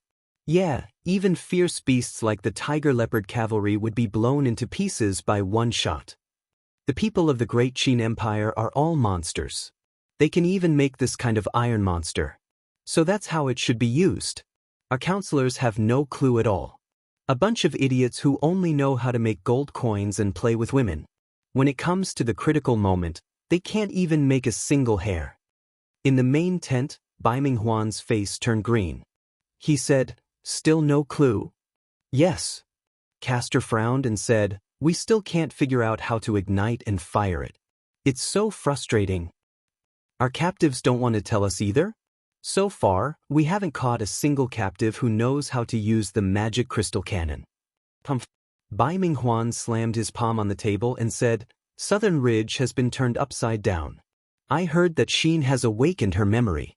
She is the Empress of the Qin Empire, Qin Yin. Now Lin Muyu, Su Jiantao, and Qin have already defeated the trash of the Blackstone Empire in Southern Ridge. Even the Saint Martial God Bailey Qin was killed. If we still can't sweep through the Iron Wall and go straight to Lanyan City to take over the capital, I'm afraid there will be a lot of changes if we stay here for too long. Yes, General. Castor said, how about we find a chance to send someone to sneak into the Iron Wall and catch someone who knows how to use the magic crystal cannon? Bai Minghuan sneered. Why bother? If it's something that can be done with gold coins, then there's no need to take the risk. Since there's no result, I'll go see someone tonight, and we'll have a conclusion tomorrow morning. Late at night, a quiet city in the Zhangnan province had fallen into a deep sleep. Yutian County was a land of fish and rice. It was surrounded by water on 3 sides, and the fishing industry was very developed. With enough water irrigation, this place produced a lot of rice every year. It was a very rich city. In the county capital, an old man was sitting leisurely in the yard, enjoying the wine and beauties. Late at night, there were still 2 enchanting dancers kneeling by his legs, pouring wine for him. The old man seemed to be enjoying it very much. His hands wandered over the dancer's shoulders and back, feeling the softness and smoothness of his palm. This Zhangnan province was a good place, and the beauties here were also the best in the world. Marquis Yuzhong, a vassal of the Qin family. He was already 62 years old, and could be counted as a 3-generation vassal. He had 2,000 guards in his hand, and the Yutian County was only 30 miles away from the Iron Wall. While the war was going on, he was living a very luxurious life. Swoosh! A figure suddenly appeared in the air. It was a middle-aged man in a golden robe. He smiled and said, "Magyu, you are in a good mood. You still haven't gone to bed in the middle of the night?" Yang Zhong hurriedly looked up, and a trace of surprise flashed across his face. He hurriedly signaled the two dancers to leave, and then knelt on the ground, saying, "Yang Zhong, kneel to greet General Baiming." Baiming Huan slowly landed, picked up the wine pot on the table, and took a big gulp. He said, "The wine of the Shattered Cauldron realm is so much better than the ones in the Celestial Pole continent. I wonder what general is here for today. I have a favor to ask of you." "Oh." Yang Zhong was a bit surprised and said, "What is it?"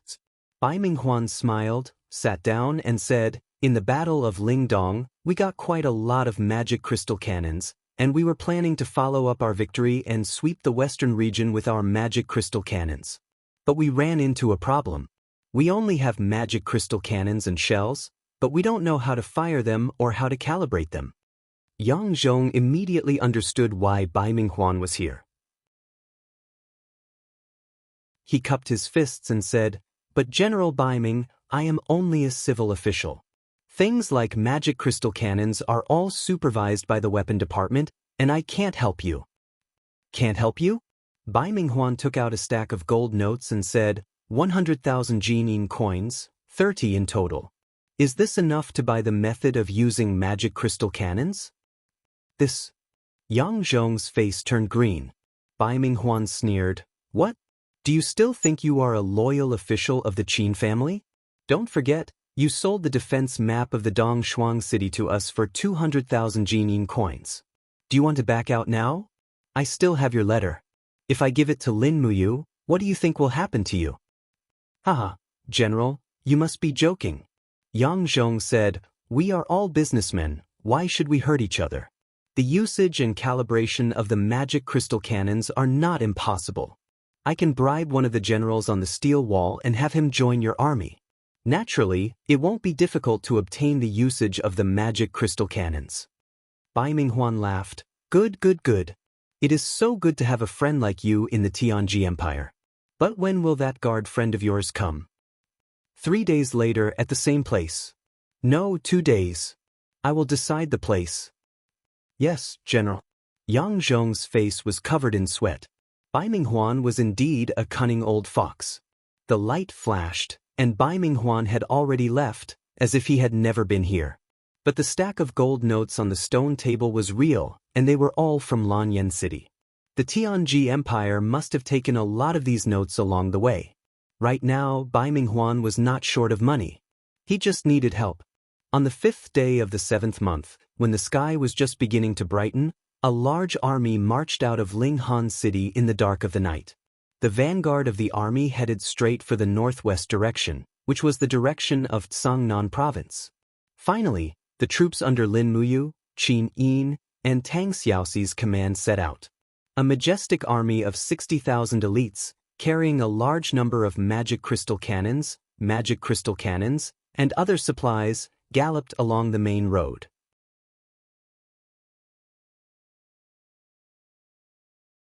Chapter 9:19. 3 days later, the army left Tiger Subdu Pass in the north and officially passed through the Qinling Mountains. In another 3 days, they would almost reach the area protected by the steel walls. The heavens were not in their favor. At this moment, it started to drizzle. Lin Muyu quickly opened 2 umbrellas and handed one to Qin Yin and one to Tang Xiaoxi. Then she took the 3rd umbrella from Wei Chou. The march could not be delayed, but the army had prepared very little rain gear. There were only a handful of people qualified to hold umbrellas. Qin Yin seemed to remember something. She picked up the long sword hanging on the horse's back and said, "Here, it's time to return it to its owner." Stellar sword. Lin Muyu finally realized that this was her sword. She could not help but ask in surprise, "I remember that brat Xiao Pinghua took the stellar sword with him. Why is it with Xiao Yin?" Qin Yin smiled faintly. "Xiao Pinghua gave it to me. I didn't know at the time, but now I understand. He took something from you and gave it to me. Big brother Yu, did Xiao Pinghua give you anything strange?" Well, Lin Muyu searched her Qinkuan pouch and took out a sharp sword. Here, there are words carved on it. The hilt is in the shape of a cross. It should be a crusader broadsword. You know it. I've seen a similar sword in the Banished Lands. Xiao Pinghua must have taken it from someone when he was playing in the Banished Lands. It's strange, why is Xiao Pinghua in the Banished Lands? I've always kept it in a different space, but I've never been to that space. Maybe it's the Banished Lands. As she spoke, Lin Muyu took out a pile of cloth from her Qinkuan pouch. This was also given to me by Xiao Pinghua from the Banished Lands. It looks like a coarse dress. It's so short, Qin Yin's face instantly turned red. That's me, Lin Muyu was shocked. You didn't really wear it, did you? And her voice was as soft as a mosquito's, and her face was blushing. Lin Muyu snorted. Come to think of it, this holy dragon has never done anything like a holy dragon. What is this? He gave me Xiao Yin's dress, and it's the original one. Qin Yin's face turned even redder. Brother Yu, what are you talking about? Tang Xiaoxi raised her umbrella and said with a smile, That's right, that's right. It was clearly Little Apple who brought you and Xiao Yin together, but you didn't know how to appreciate his kindness. Oh no, you didn't know how to appreciate the dragon's heart. In the different space, a Catasaurus let out a joyful cry. Then a spatial rift was torn open, and it had already climbed out. Clouds floated around it as it slowly twisted its body and flew next to Lin Muyu, looking like it was waiting for a reward. Lin Muyu patted Xiaopinghua's head and said, All right, you did a great job. Although I didn't recognize this dress, and Xiao Yin also lost her memory at the time and couldn't remember the stellar sword and me, you still have some conscience and did a good deed. As she spoke, Lin Muyu folded the dress again and put it back into her Qinkuan pouch. Do you still want to keep it? Qin Yin asked. It's worth commemorating. After all, Xiao Yin wore it in the Banished Lands. This proves that the conditions in the Banished Lands must be very difficult. Otherwise, you wouldn't have to wear such a coarse dress. Qin Yin nodded. The Banished Lands is a place without laws. There is only slaughter and plunder. I unified the entire plane during my days in the Banished Lands, but after I leave, the place will definitely fall into chaos again. The Banished Lands is a huge plane dump. People who have been exiled from various major planes will enter the Banished Lands. There is endless strife there, and there will never be peace. It's a good place to train. Lin Muyu rubbed her nose. Tang Xiaoxi glanced at her and said, Mu, you're already a god king. Coupled with that abnormal formless elephant spell, you'll only be bullying people if you go to the Banished Lands. Bullying people is also a kind of training. After all, the premise of upholding justice is that the power of justice is stronger than evil. This is only natural. After we've pacified this plane, we can consider traveling to the Banished Lands. What do you think? Are you going? The two great beauties immediately nodded in unison. Yes, of course we're going. Wei Chou asked carefully, Your Highness, can I go? What are you going to do? Lin Muyu asked. I'll serve you tea and water. No need. Lin Muyu looked back at Wei Chou and said, Wei Chou, you're not young anymore. Isn't it time for you to get married and have children? You're Duke Wei after all. How can you always be alone? Wei Chou took a deep breath. The country is still in danger. How can I be in the mood to get married? Let's think about how to win the Battle of Tsangnan Province. What do you think? The Tianji Empire has deployed 300,000 soldiers to attack the Steel Wall this time. Marshal Bai Minghuan's strength can't be underestimated. He also has the help of the Tianji Empire's main force, the Dragon Knights. It's said that Lin Tonghai, Dora, and other God-state warriors have also come from the 8 wastelands to help. Moreover, their chief strategist is that Gong Shangming. This is even more difficult to deal with. Whether it's by force or wits, we don't have an absolute chance of winning. Gong Shangming again. Lin Muyu frowned. It's not easy to deal with. But Qin Yin asked, Dora is here too. Yes, our Warhawk scouts saw Dora, Luo Fei, and Dolly from afar.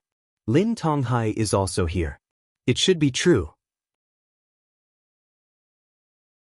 The Tianji Empire has gathered the superior forces of the northern and southern legions and is planning to break through the steel protective wall of Tsangnan province.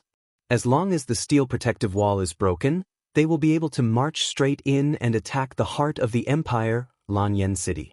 Don't worry, they won't have this chance. Lin Muyu said with a cold face, send out all our scouts and have them explore and pave the way forward 24 hours a day. Don't be careless.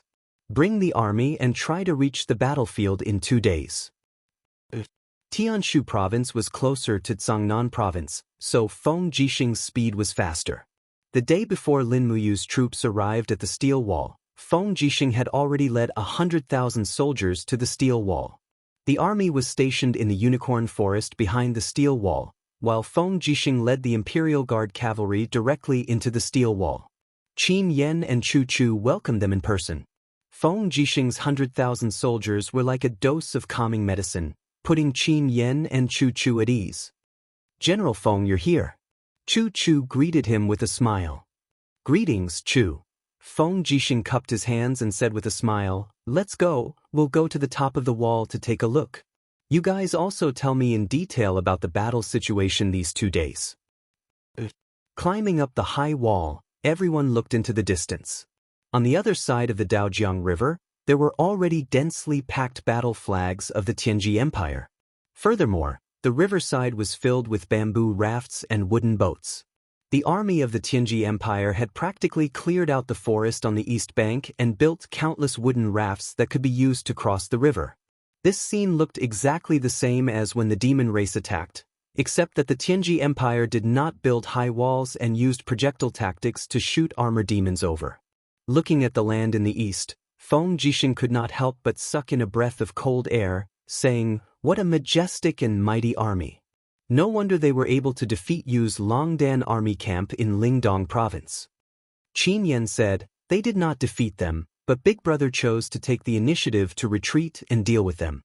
He did not confront them head-on. That's right. Yu is very wise. The total strength of the Flowing Wind Army and the Divine Cloak Army is more than 10 times that of the Longdan Army camp. Adding the Dragon Knights and the practitioners of the Divine Cloak Army, the chances of the Longdan Army camp winning is probably less than 10%. Avoiding the battle is the wisest choice. Feng Jixing turned around and flew to the sky outside the city.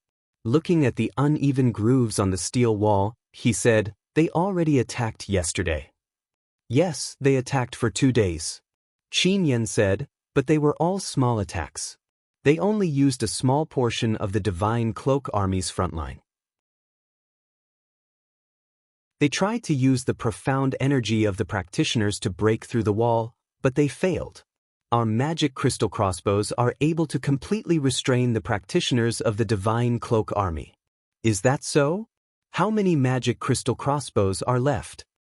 Around 30,000. We used 20,000 yesterday. Yen.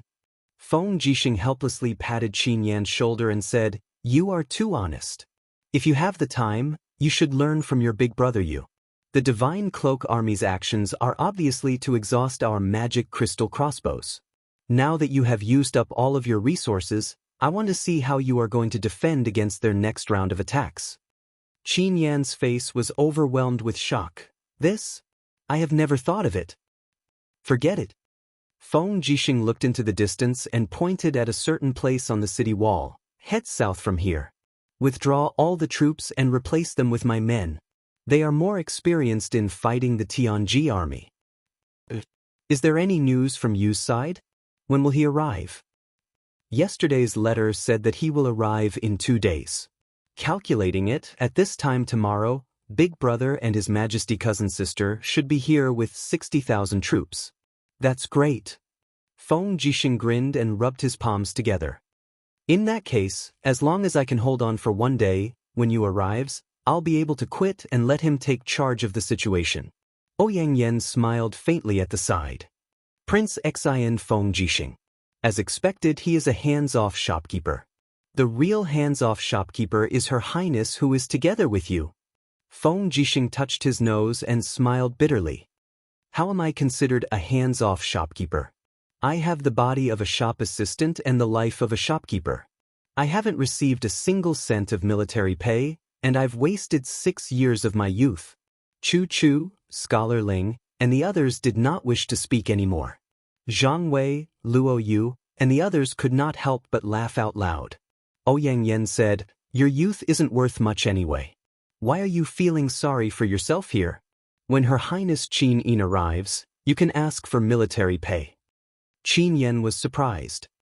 "Your Highness Prince Xian, it can't be that you haven't received any military pay for the past 6 years, right? What do you think?" Feng Jixing glanced at him. Qin Yen revealed a look of respect. "Then how did you endure for so many years?" At the side, Luo Yu said, "Your Highness Prince Zhong, when Zhang Wei confiscated the assets of a corrupt official in Tianshu province 2 years ago, he kept half of the Jinin coins as the military pay for the imperial guards. As the commander, there are naturally many benefits as well. Don't think that he doesn't have any military pay. He is eating and drinking well every day. Don't mention it." Luo Yu.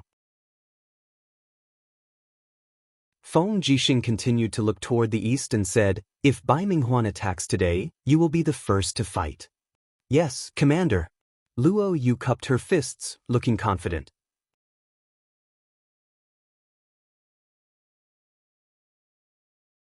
Chapter 920.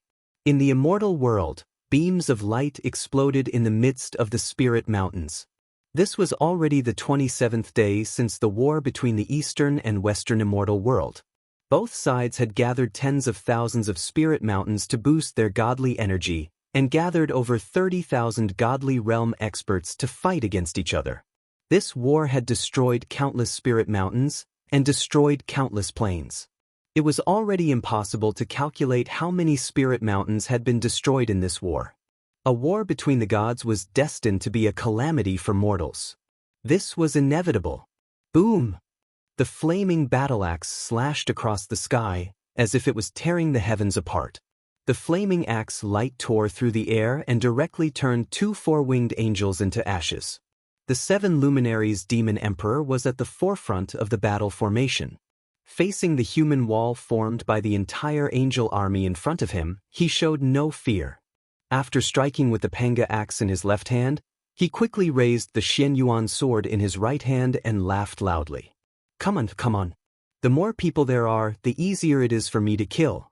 Let me see how capable you long-haired birdmen are." In the center of the human wall, Ruler Claude's entire body was covered in lightning. Rays of light shot out from his body, almost raising the power of the law of light to the extreme. He shouted in a low voice, "Shi Yen Eva, attack with me." A ball of light enshrouded Eva's palm. She nodded and said, "Ruler, you must be careful.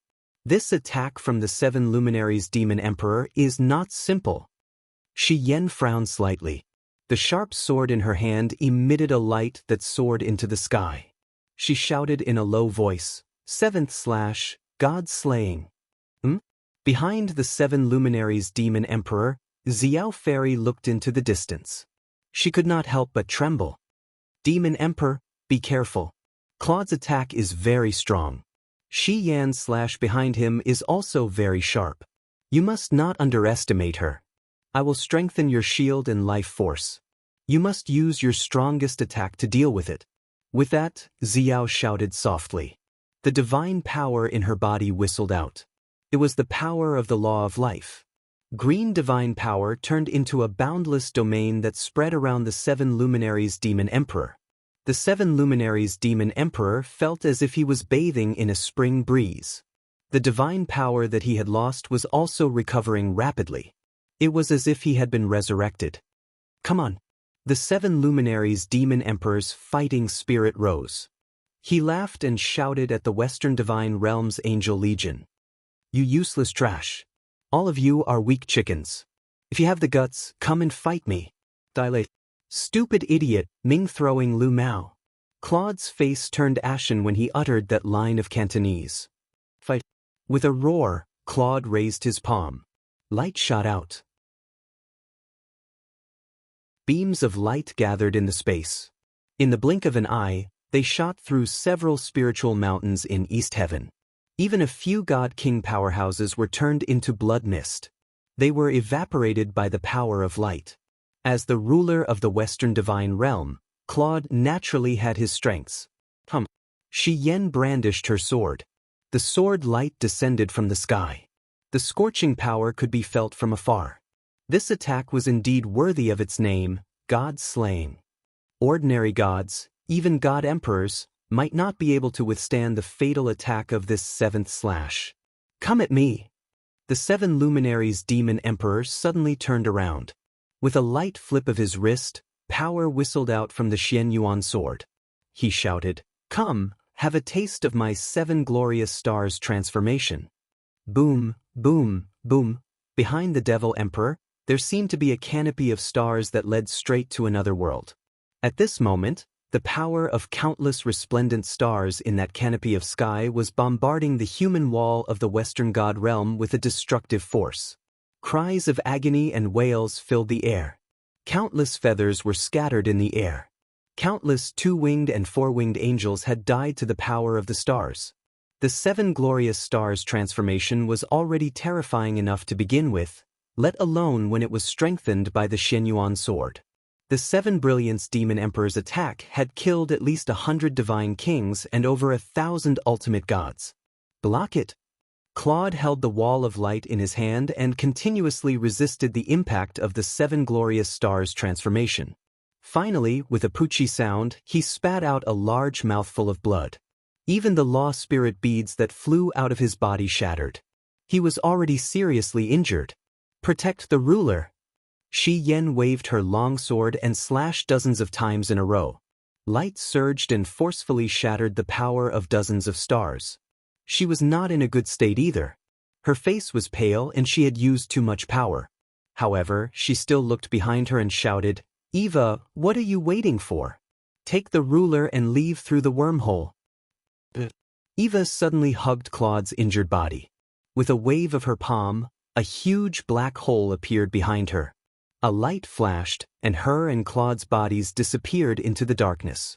No one knew where they went. Shi Yan suddenly spat out a mouthful of blood.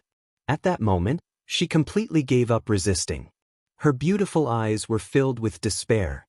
She gently opened her arms and watched the 7 luminaries' demon emperor fly toward her.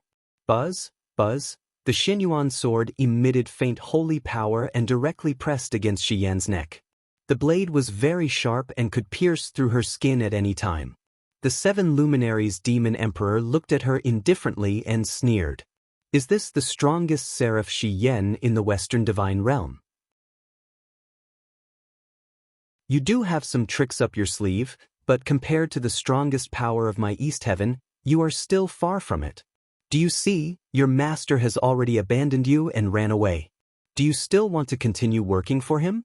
Shi Yan closed her eyes. Why do you have to do this? The 7 luminaries' demon emperor actually had a heart of love. He said, "If you are willing to pledge allegiance to my East Heaven, I will give Sun Feng's position to you." In the distance, Sun Feng was stunned.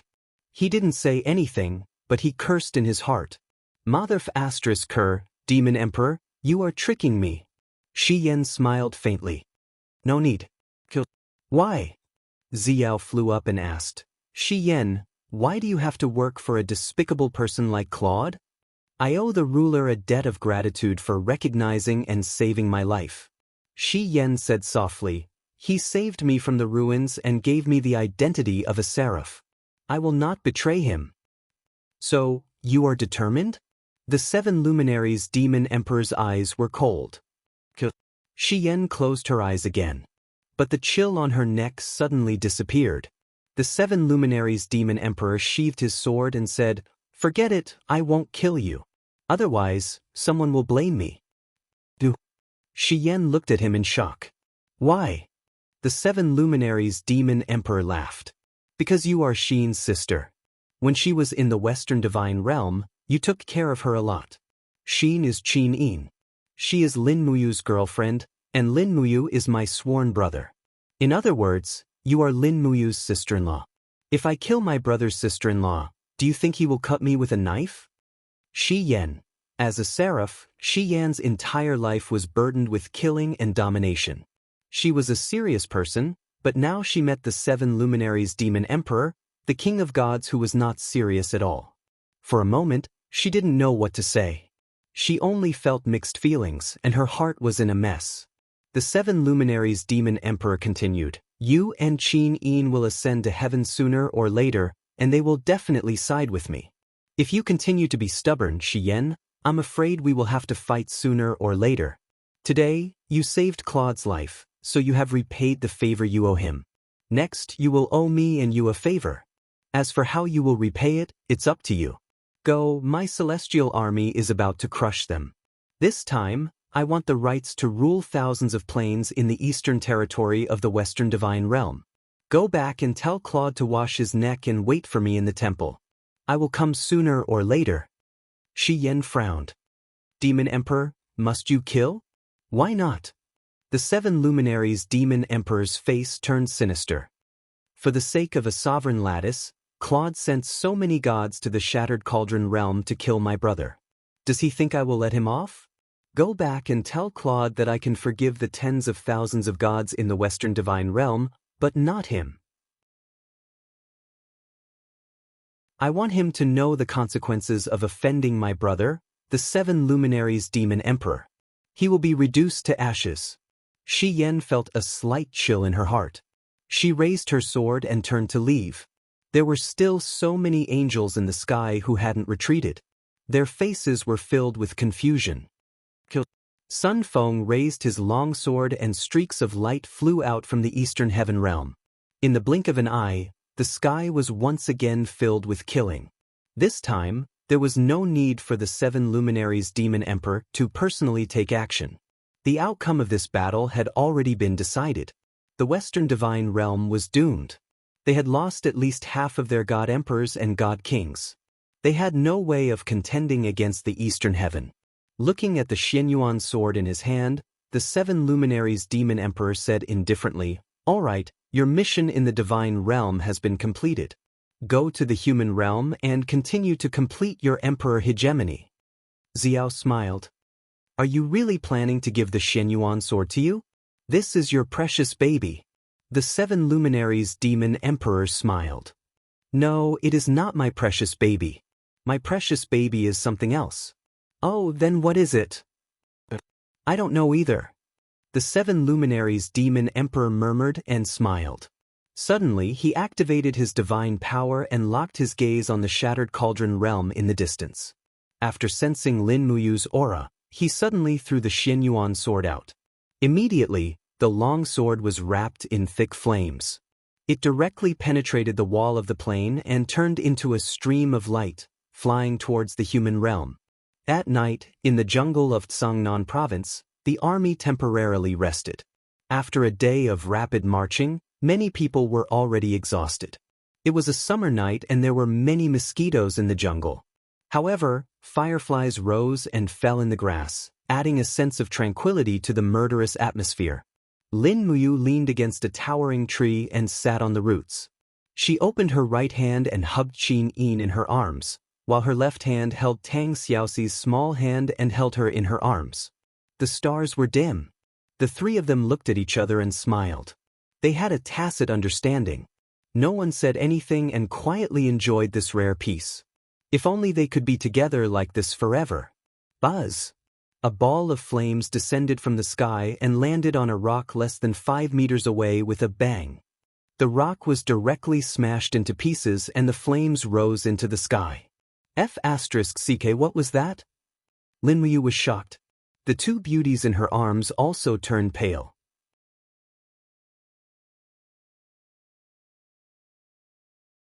Chapter 9:21. The center of the giant rock was almost completely melted. About 10 meters deep into the ground, a ball of fire wrapped around a bright and dazzling long sword stabbed into the ground. One could feel a strong sense of righteousness from it.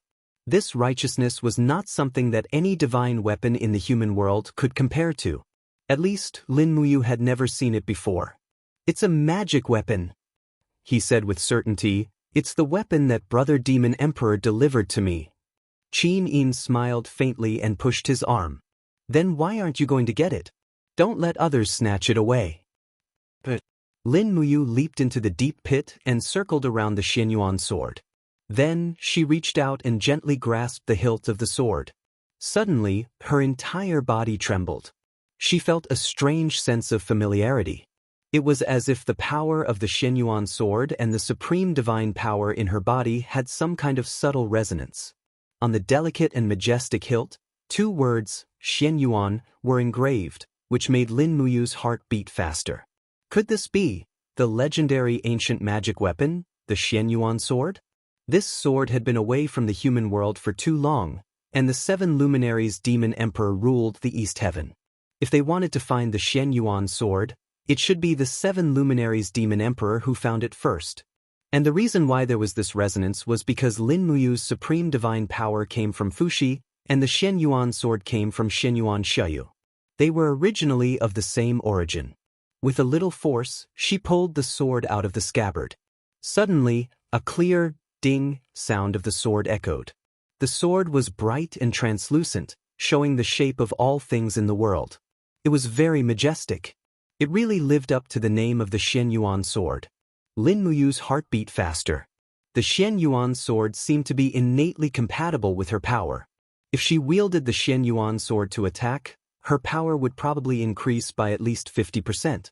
Looking at the sky, he smiled and said, "Thank you, big brother. Wait for me in the heaven realm. I will come to find you as soon as I complete my mission in the mortal realm." She grabbed the scabbard and leaped onto the surface. At this moment, Wei Chou, Zhen Yifan, Suyu, Su Jiantao, Terralin and the others had all heard the commotion and were stunned when they saw Lin Muyu flying out with an unparalleled divine sword. "Your Highness, you, that is?" Zheng Yifan asked. "Xianyuan Xia Yu sword." Lin Muyu answered briefly, "The sword of the Yellow Emperor." However, the Shattered Cauldron realm might not have any legends about the Xianyuan sword. Zhen Yifan nodded. "Yes, indeed I don't. However, there is a legend in the Heaven realm regarding one of the 10 great divine weapons. I didn't expect that your Highness would really obtain a divine weapon. Congratulations. Thank you, Master Fan." Lin Muyu smiled and said to Qin Yin, "Xiao Yin, looks like I can give you the Star's sword. It will be your sword from now on. The Heaven's suppressing sword has also been lost." "All right, thank you, Your Highness Emperor Qin." Qin Yin nodded happily. She had experienced a lot and seemed to have matured a lot. She no longer called Lin Muyu Big Brother Yu in public, but called him by his title. This seemed more dignified, but it didn't affect the intimacy between the two at all. After all, everyone could see that Qin Yin and Lin Muyu were in love with each other. This was a well-known fact. Su'er said, "With the Xianyuan Xiaoyu sword, we should have a higher chance of winning against the Tianji Empire. Even if we encounter experts like Bai Minghuan and Dora, we should not be at a disadvantage." Tang Xiaoxi nodded, "But that Dora also has a divine weapon and is very powerful. If we encounter her, we still have to be careful. That woman is very vicious." Lin Muyu gripped the Xianyuan sword tightly and said, "If we really encounter Dora, let me take care of her." Qin Yin pulled Lin Muyu's wrist and said, "Leave Dora to me. Since I came down from the Western Divine Realm with her, I can't ignore the mistakes I made unintentionally. Dora killed Mark Yao Yuan of the Tranquil Sea and Duke Luo Exin of the North. She has a blood feud with me, and I have to take care of her. Otherwise, I won't be able to face the spirits of Lord Yao Yuan and Duke Luo Exin in heaven." "Yes, that's good. Leave Bai Minghuan to me." "Yes." Lin Muyu looked around and said, "Everyone rest early. We will break camp in 4 hours and try to reach the Unicorn Forest by noon to meet up with Big Brother Feng and Ayen." "Yes, Your Highness." Everyone left one by one. The march was very simple, and they didn't even bring tents. So, Lin Muyu still chose to rest under a tree where there were not many people. Tang Xiaoxi and Qin Yin snuggled in each other's arms and soon fell asleep, breathing evenly. Lin Muyu looked at their sleeping posture and couldn't help but smile. Then she closed her eyes and fell asleep as well. After a long time, when the sky was still dark, Lin Muyu suddenly woke up. In the Spirit Pulse art, a powerful force was approaching quickly. At the same time, Qin Yin and Tang Xiaoxi woke up as well. Qin Yin frowned slightly and said, "Someone is coming. And very strong." Tang Xiaoxi added, "No, he's injured." Lin Muyu smiled faintly and said, "His aura is sometimes strong and sometimes weak. Let's go and meet this person before the army moves." The three figures flashed and disappeared into the distance. In the dense forest 5 miles away, a warhorse was hurriedly galloping through the forest. However, the riders suddenly pulled on the reins. The warhorse neighed and slid a few meters on the grass. He slowly lifted his cloak, revealing the face of a middle-aged man. He sneered and said, "Come out, you guys." On the branch, 3 people floated down. It was Lin Muyu and the other 2. The middle-aged man could sense the existence of Lin Muyu and the others at such a close distance. This meant that his strength was not weak. He raised his eyebrows and stared at Qin Yin's face. He said, "I know you. You are Xin, the first place of the gods' chosen trial and a level 7 battle angel. Why are you with 2 people from the Qin Empire?" Qin Yin closed her eyes, but she could almost see the person's silhouette with her spiritual sense. She said, "I am not only Xin, I am also Qin Yin, Qin Jin's daughter. Who are you?" The middle-aged man laughed coldly and said, "My name is Mo Luo. I am the dispatcher of the southern tribes of the Western Heaven Realm. I came from the banished land. However, the army was tricked by the despicable 7 luminaries demon emperor. Most of them have fallen, and I am one of the survivors. Xin, listen to my advice. Immediately follow me to the Tianji Empire's camp and apologize to Marshal Bai Minghuan. Maybe if I speak up for you, he will forgive you and spare your life." A beautiful smile appeared on Qin Yin's face. "Are you asking me to submit to the Western Heaven Realm again? You are someone who has experienced the Battle Angel's inheritance.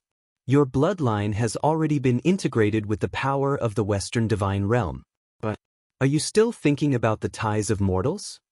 Qin Yin smiled faintly. "I am Qin Yin. I am Qin Jin's daughter. I was once the ruler of this land. That is all. The Western Heaven Realm's gift to me is a kind of plunder. I remember the pain of losing my paradise. I remember Claude's greed and cruelty. Mo Luo, I will give you a chance. Immediately surrender to the Qin Empire. Otherwise, you will not be able to leave this place today." "What do you mean?" Mo Luo became alert. Only now did he realize that Lin Muyu and Tang Xiaoxi were slowly increasing their divine power. He had completely underestimated the 2 of them. In fact, their strength was not inferior to his at all. Mo Luo could not help but roar in anger. The war horse under him could not withstand the divine power and turned into a pile of blood mist. Mo Luo was in the air. His black robe suddenly shattered and 4 dazzling white wings appeared on his back. It was a 4-winged angel. A 4-winged angel with the cultivation of a god emperor. No wonder he could penetrate the flame knot of the 7 luminaries demon emperor and not die. "Be careful." Tang Xiaoxi's face tensed up. A god emperor of the 71 heavenly grottos. So powerful. Mo Luo laughed aloud and slowly drew a sword of light. He looked down at the 3 of them and said, "The 3 of you are only god kings.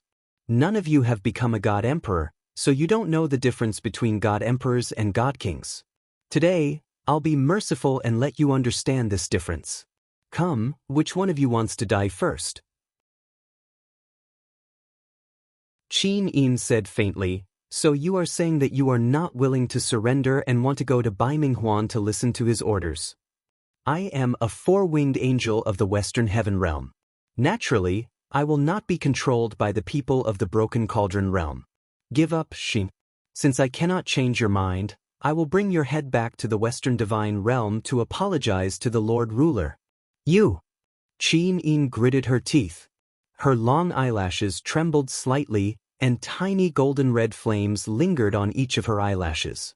The surroundings suddenly became scorching hot, and the flaming eyes were about to come out. Lin Muyu suddenly raised her arm and blocked the flaming eyes with a strong palm. She smiled. "Xiao Yin, you don't have to do anything. I can take care of this Mo Luo by myself." Can you?" Qinin asked. Don't worry. If I don't have this ability, how can I protect you and Xiaoxi in the future? Lin Muyu smiled confidently. She slowly pulled out her sword. Instantly, the light of the Shenyuan sword shot up into the sky. The surroundings immediately emitted a strong righteous aura. HM? Mo Luo was slightly startled. He never thought that there would be such a strong person in the Broken Cauldron realm. Moreover, this person was wearing the military insignia of the Qin Empire. Obviously, he was an enemy. You are Lin Muyu? Mo Luo suddenly asked. Yo, you know me? Your supreme head is mine. Come and take it if you can. Lin Muyu raised her long sword horizontally. With a confident smile on her face, she decisively attacked first. She silently recited the mental cultivation method of the invisible elephant spell. The Shenyuan sword directly swept out with the power of the overwhelming righteous aura and the chaos of all lives. Moreover, the force field of the invisible elephant spell completely controlled the surroundings. The opponent did not even have a chance to break the void and escape.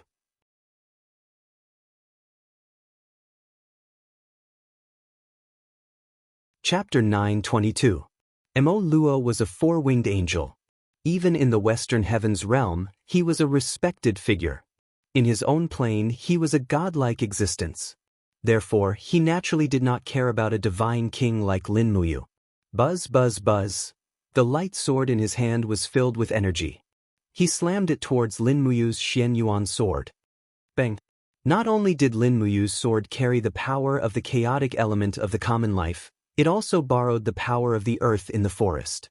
A mere first strike actually forcefully shook off Mo Luo's light sword. Good. Tang Xiaoxi clapped and cheered. Don't be too happy yet. Mo Luo sneered. His body was surrounded by the scorching sun, evaporating the rain and dew in the forest. Suddenly, there was a magnificent scene of clouds rising. The corner of his mouth curled up. He said, "That attack just now, I only used 30% of my strength. Don't be complacent too early. You will die a horrible death." Lin Muyu did not speak. She suddenly moved quickly. She used falling star step. Stepping on meteors, she moved around Mo Luo at a speed that was hard to catch with the naked eye. Mo Luo could not help but take a deep breath. What a fast movement technique. He had to stay calm and not rely on his eyes to judge. He had to rely on his aura. Otherwise, it would be difficult to block Lin Muyu's next attack. But it was still too late. Bang! Stepping on the void, Lin Muyu's figure shrouded in the light of the Shenyuan sword bloomed in the night sky. Blood-red energy flew up and the two luminaries' demonic dance directly hit the opponent's back. Mo Luo could not dodge or even turn around. He could only swing his sword to block from behind. Boom! The power of the 7 planets clashed with the light elemental law divine power. This time, it was Lin Muyu who had the upper hand. Mo Luo took a few steps forward, looking rather disheveled. However, when he turned around, Lin Muyu disappeared again. Her aura was completely gone, as if she had merged with the entire forest. Above, Mo Luo hurriedly raised his head and held his sword horizontally. With an angry roar, he rose from the ground and shouted, "Blaze light cut." Amidst the buzzing sound, the celestial bodies of all living beings merged with the celestial bodies of the Shenyuan sword. When the power surged into the sword, Lin Muyu's confidence was boosted. The Shenyuan sword was indeed a divine weapon. The morality it contained had at least doubled the power of the 3rd star. It then blasted down on Mo Luo's head, 3 luminaries' calamity. Violent sounds rang out incessantly, and the ground began to crack open. A tyrannical force swept out, uprooting the trees. As for the saplings, they were directly turned into powder. When the two swords collided, the power was in no way inferior to that of the magic crystal cannons. Qin Yin and Tang Xiaoxi stood in place, unmoving. The strong wind blew against their divine walls, but it was unable to move them at all. As spectators, their strength was actually not inferior to the authorities. With the 3rd sword, Mo Luo was once again at a disadvantage. After the blaze light cut was neutralized, The power of Lin Muyu's third star continued to penetrate into Mo Luo's divine walls.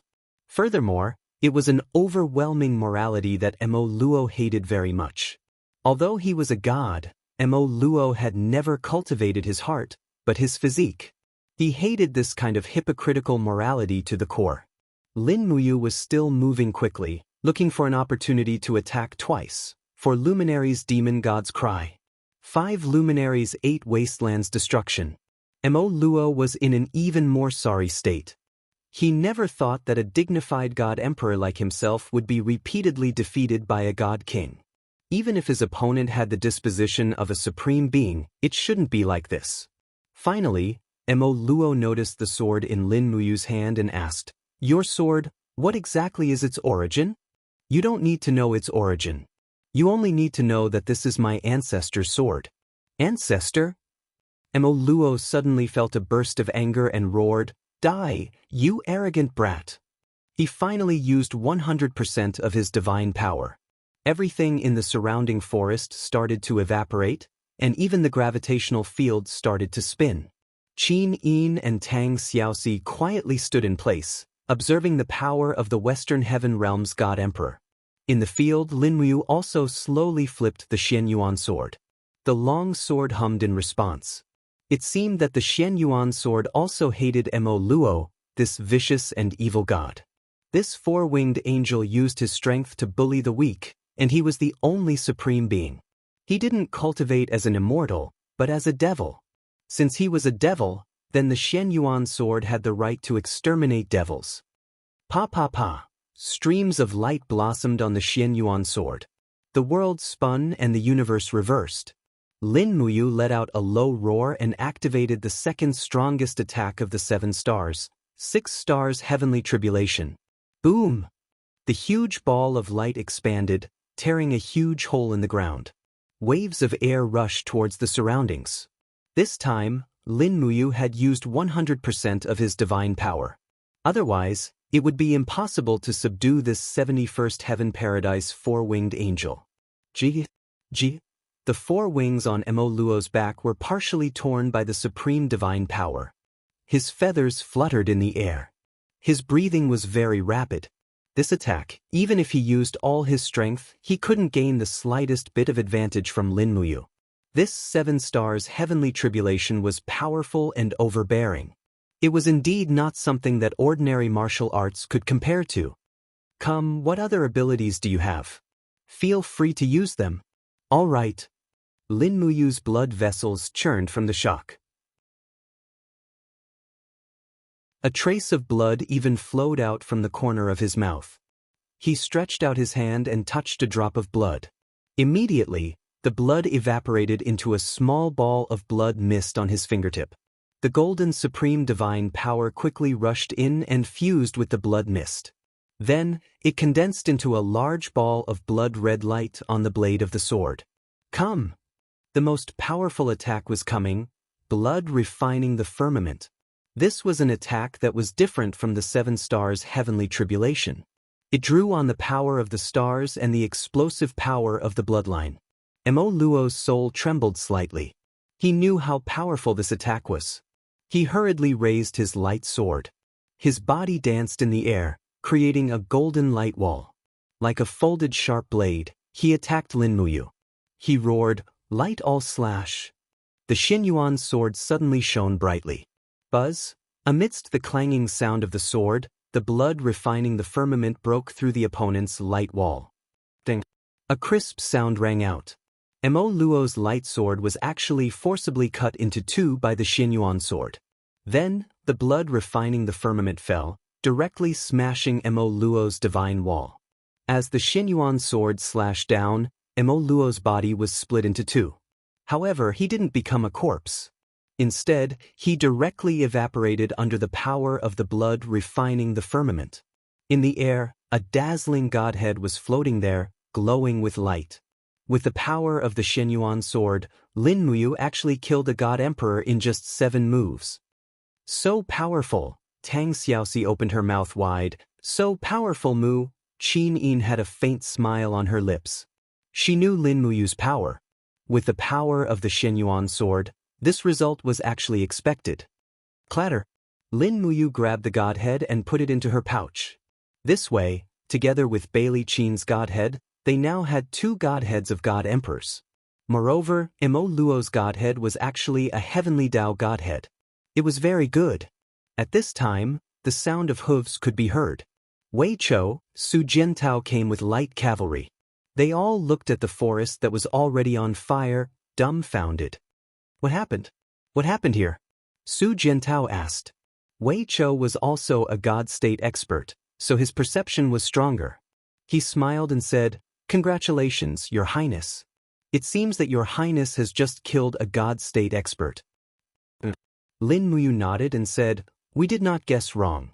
The ruler of Western Heaven Realm did indeed send another batch of angels to Shattered Cauldron World. However, most of them were intercepted and killed by the 7 luminaries Demon Emperor. However, there were still some that slipped through the net. Although this Imo Luo is a god emperor, after being intercepted by the Demon Emperor, he lost at least 40% of his power. Otherwise, I would not have been able to kill him so easily." Qinin asked, "Brother, are you worried?" "And how can I not be worried? If a few more God Emperor level 4 winged angels appear and we are not present, it will probably cause a series of disturbances." Tang Xiaoxi said, "We can only take one step at a time. Since everyone is awake, let's continue marching and reach the steel wall as soon as possible. There should be a bloody battle there." "All right, pass down the order, continue marching, full speed." "Yes, Your Highness." After the sun rose, the fog dispersed rapidly. The water of the Rice River flowed slowly, and there were messy sounds amidst the gurgling water. The Tianji Empire's army on the east bank had finally gathered enough bamboo rafts and started to cross the river. Prepare for battle. Feng Jixing did not sleep the entire night and sat on the battlement in a daze. At this moment he decisively gave a military order. He pressed his hand on the hilt of the Crimson Phoenix saber and said, "All magic crystal cannons, listen up. Aim at the place on the Rice River where there are the most people but there are no dragon knights guarding the area. Don't King waste all the magic crystal cannons on the Dragon Imperial Spiral." "Yes, Your Highness Prince Exin." Everyone laughed out loud. The enemy was at the gates, and Feng Jixing's vulgar words made everyone feel more relaxed. After all, many of them were new soldiers and had never participated in a battle before. Looking at the densely packed crowd, some of them were so scared that their legs turned to jelly. If they did not take some measures, they would not be able to fight this battle. In the distance, the densely packed bamboo rafts started to cross the river. The magic crystal cannons on the city walls also started to fire. Boom, boom, boom. Many mushroom clouds were set off in the distance. The prowess of the magic crystal cannons was very great, and huge waves that were several meters tall immediately rose on the Rice River, overturning many of the bamboo rafts that were protected by the Dragon Imperial Spiral. Not all of the Tianji Empire's soldiers knew how to swim, and there were many cries for help. Zhang Wei laughed out loud. "There are so many people from the Tianji Empire. Will they never be able to finish all of them? Then let's continue. I want to see how many of them are worthy of death." Feng Jixing fell silent, his brows furrowed tightly. "What's wrong, Your Highness Prince Exit?" Scholar Ling asked. Feng Jixing looked at the army crossing the river on the Rice River and said, "I'm worried about something." "Oh, what is it?" Luo Yu was also interested. Feng Jixing said, "We've lost many of the magic crystal cannons in the hands of the Tianji Empire. And you see, when the steel wall was built, it was used to attack the demon race, and it was very close to the shore. That way, the demon race would be able to enter the shooting range of the white drill arrows when they reached the shore. But we neglected one thing, and that is that there were no magic crystal cannons at that time. Now, the magic crystal cannons are getting better and better, and their shooting range is as high as 1,000 meters. If the people on the other side can use the magic crystal cannons, then they can directly bombard our steel wall on the other side."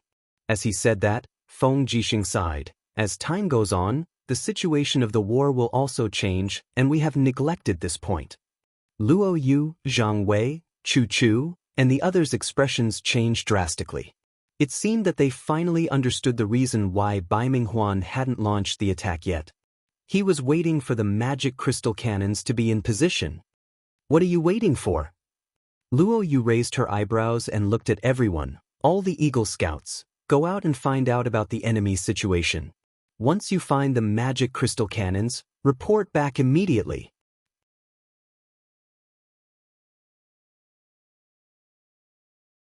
Chapter 9:23. In the morning, a rumbling sound came from the north. Thick smoke rose from the purple mushroom cloud. The ground was shaking slightly. The steel defense wall that was at least 100 meters long was razed to the ground after nearly 10 consecutive cannon blasts. I knew it. Feng Jixing clenched his teeth and shouted in a low voice, Zhang Wei, take some men and block the gap. We can't let the Tianji army break through our defense line so easily. Behind us are the defenseless states and prefectures of Cangnan province. We can't let the Tianji army break through even if we all die here. Zhang Wei, who was riding on the horse, saluted to Feng Jixing with his long saber. Then he led the cavalry and charged forward. Meanwhile, the Dragon Knight kept flying in the sky and released sword energy onto the city wall. The steel defense wall that was nearly 10 miles long had turned into a burning battlefield. Not far away, the Beeman King, Ice Palm, Fire Fist, and other godly state experts had already started fighting with the Dragon Knights. Explosions of flames and divine power continuously rang out in the sky. Below the city, the densely packed army of the Tianji Empire had already blotted out the sky and covered the earth as they charged towards the Dragon Knights. Ladders, hooks, and other weapons danced chaotically in the air. The scene was extremely chaotic. In such a chaotic battlefield, the one who could remain calm would be the final winner. Feng Jixing. A sharp voice came from the sky. Feng Jixing looked up and saw a beautiful girl holding a long spear.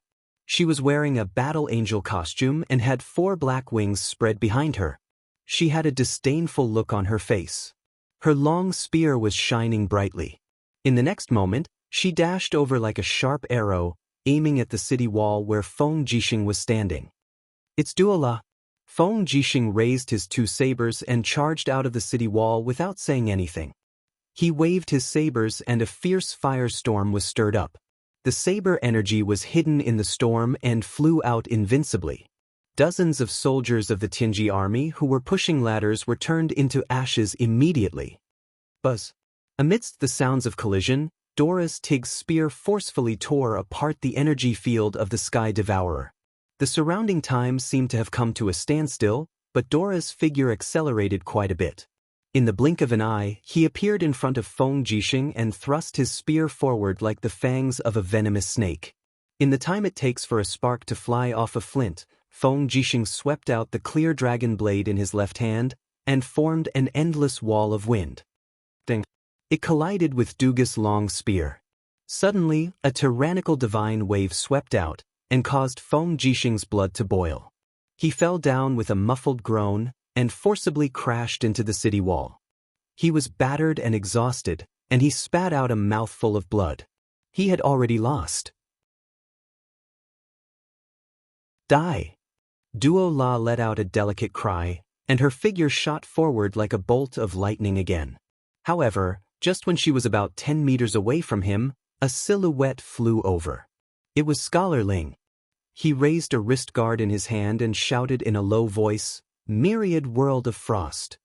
Swoosh, swoosh, swoosh, heaven and earth were activated. This was a divine book, and a hexagonal frost wall appeared in front of her. Then, more frost walls exploded on top of the wall, and they surged forward like a chain array. Duo La had no choice but to hold her spear and retreat. The pitiful hundreds of Tianji army soldiers below her were all frozen into ice cubes.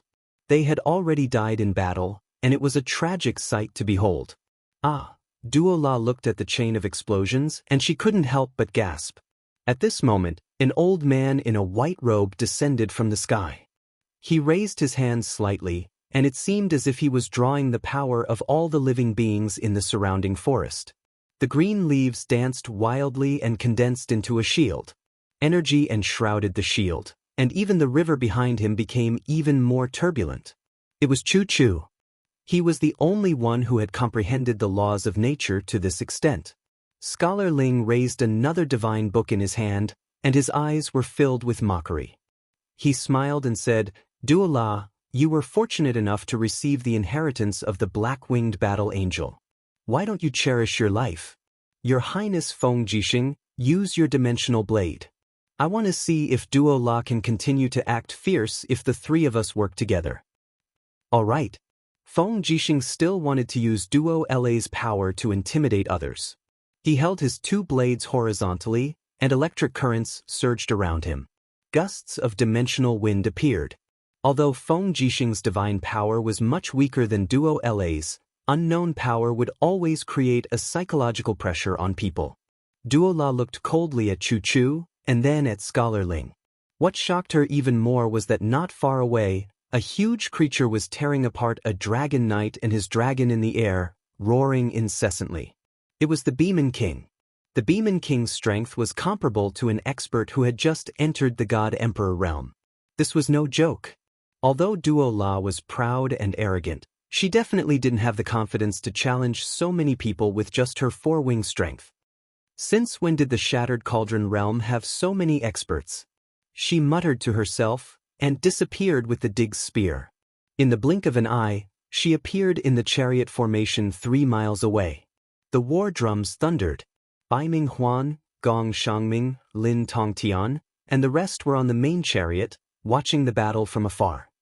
Miss Duo La, how is the battle?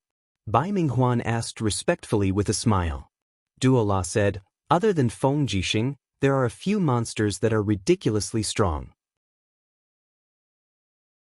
Among them, there is a huge beast with very strong spirit energy.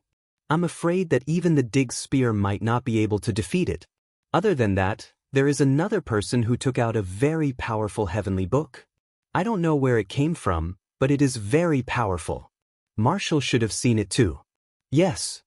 Bai Ming Huan said, that person is Scholar Ling, a genius who specializes in all kinds of heavenly books. Unfortunately, he can't be used by me, and is just a dog of Lin Muyu. As for that monster, it is the Beeman King, one of the White Leaf Four Masters. Although it is an idiot, it is born with great strength, and cannot be underestimated. Miss Duo La, you don't need to be anxious. We just need to sit and watch. Their steel wall has already been destroyed by us by hundreds of meters.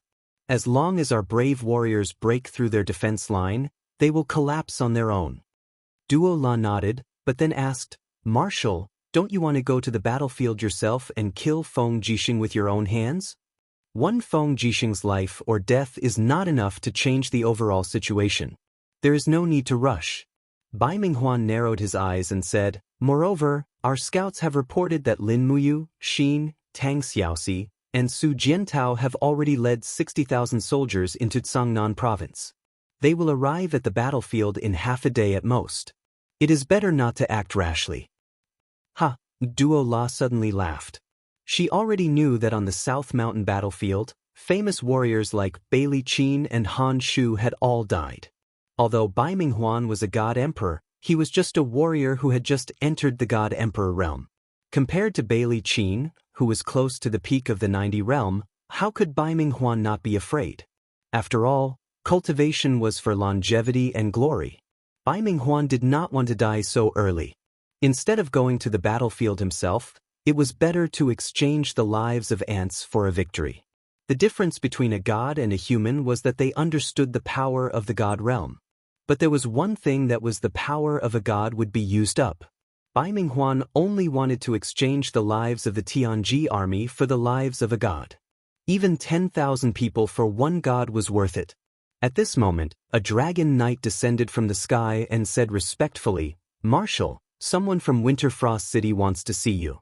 From Winterfrost City? Who is it? He claims to be an angel from the Western Heaven realm. Oh! Bai Ming Huan frowned. Ask him to come. Yes. The soldiers with shields in their hands scattered, and a man came riding over on a horse.